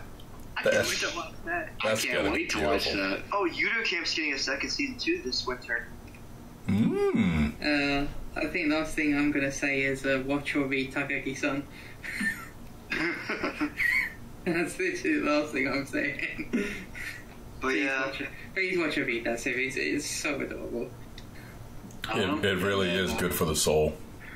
Yes. It really is good for the soul. And then I guess last thing for me is if you're still listening to us ramble and you didn't get that triggered by what, you know, any of us really said, then thanks. This has been an experience. It really has been. Yeah, subscribe for more man meat. Yeah. Fucking man meat. I do repeat myself. I do not said. We know, Shane. You a savage. We know. Oh, Shield Hero's getting a second. I have a. Oh. Yeah. Yeah, you Crazy. do. But that does conclude the last podcast of the decade. God damn, I feel old saying that. If you're still here, thank you, by the way. I hope you already left a like and already went to their channels and subscribed, because good old Future Editing Me did put all their channels in the description below. So go do that right now. Stop playing, Bob. I see you. Go subscribe. There's probably nobody subscribed to me that's named Bob. Probably nobody. He's probably some dude who just showed up.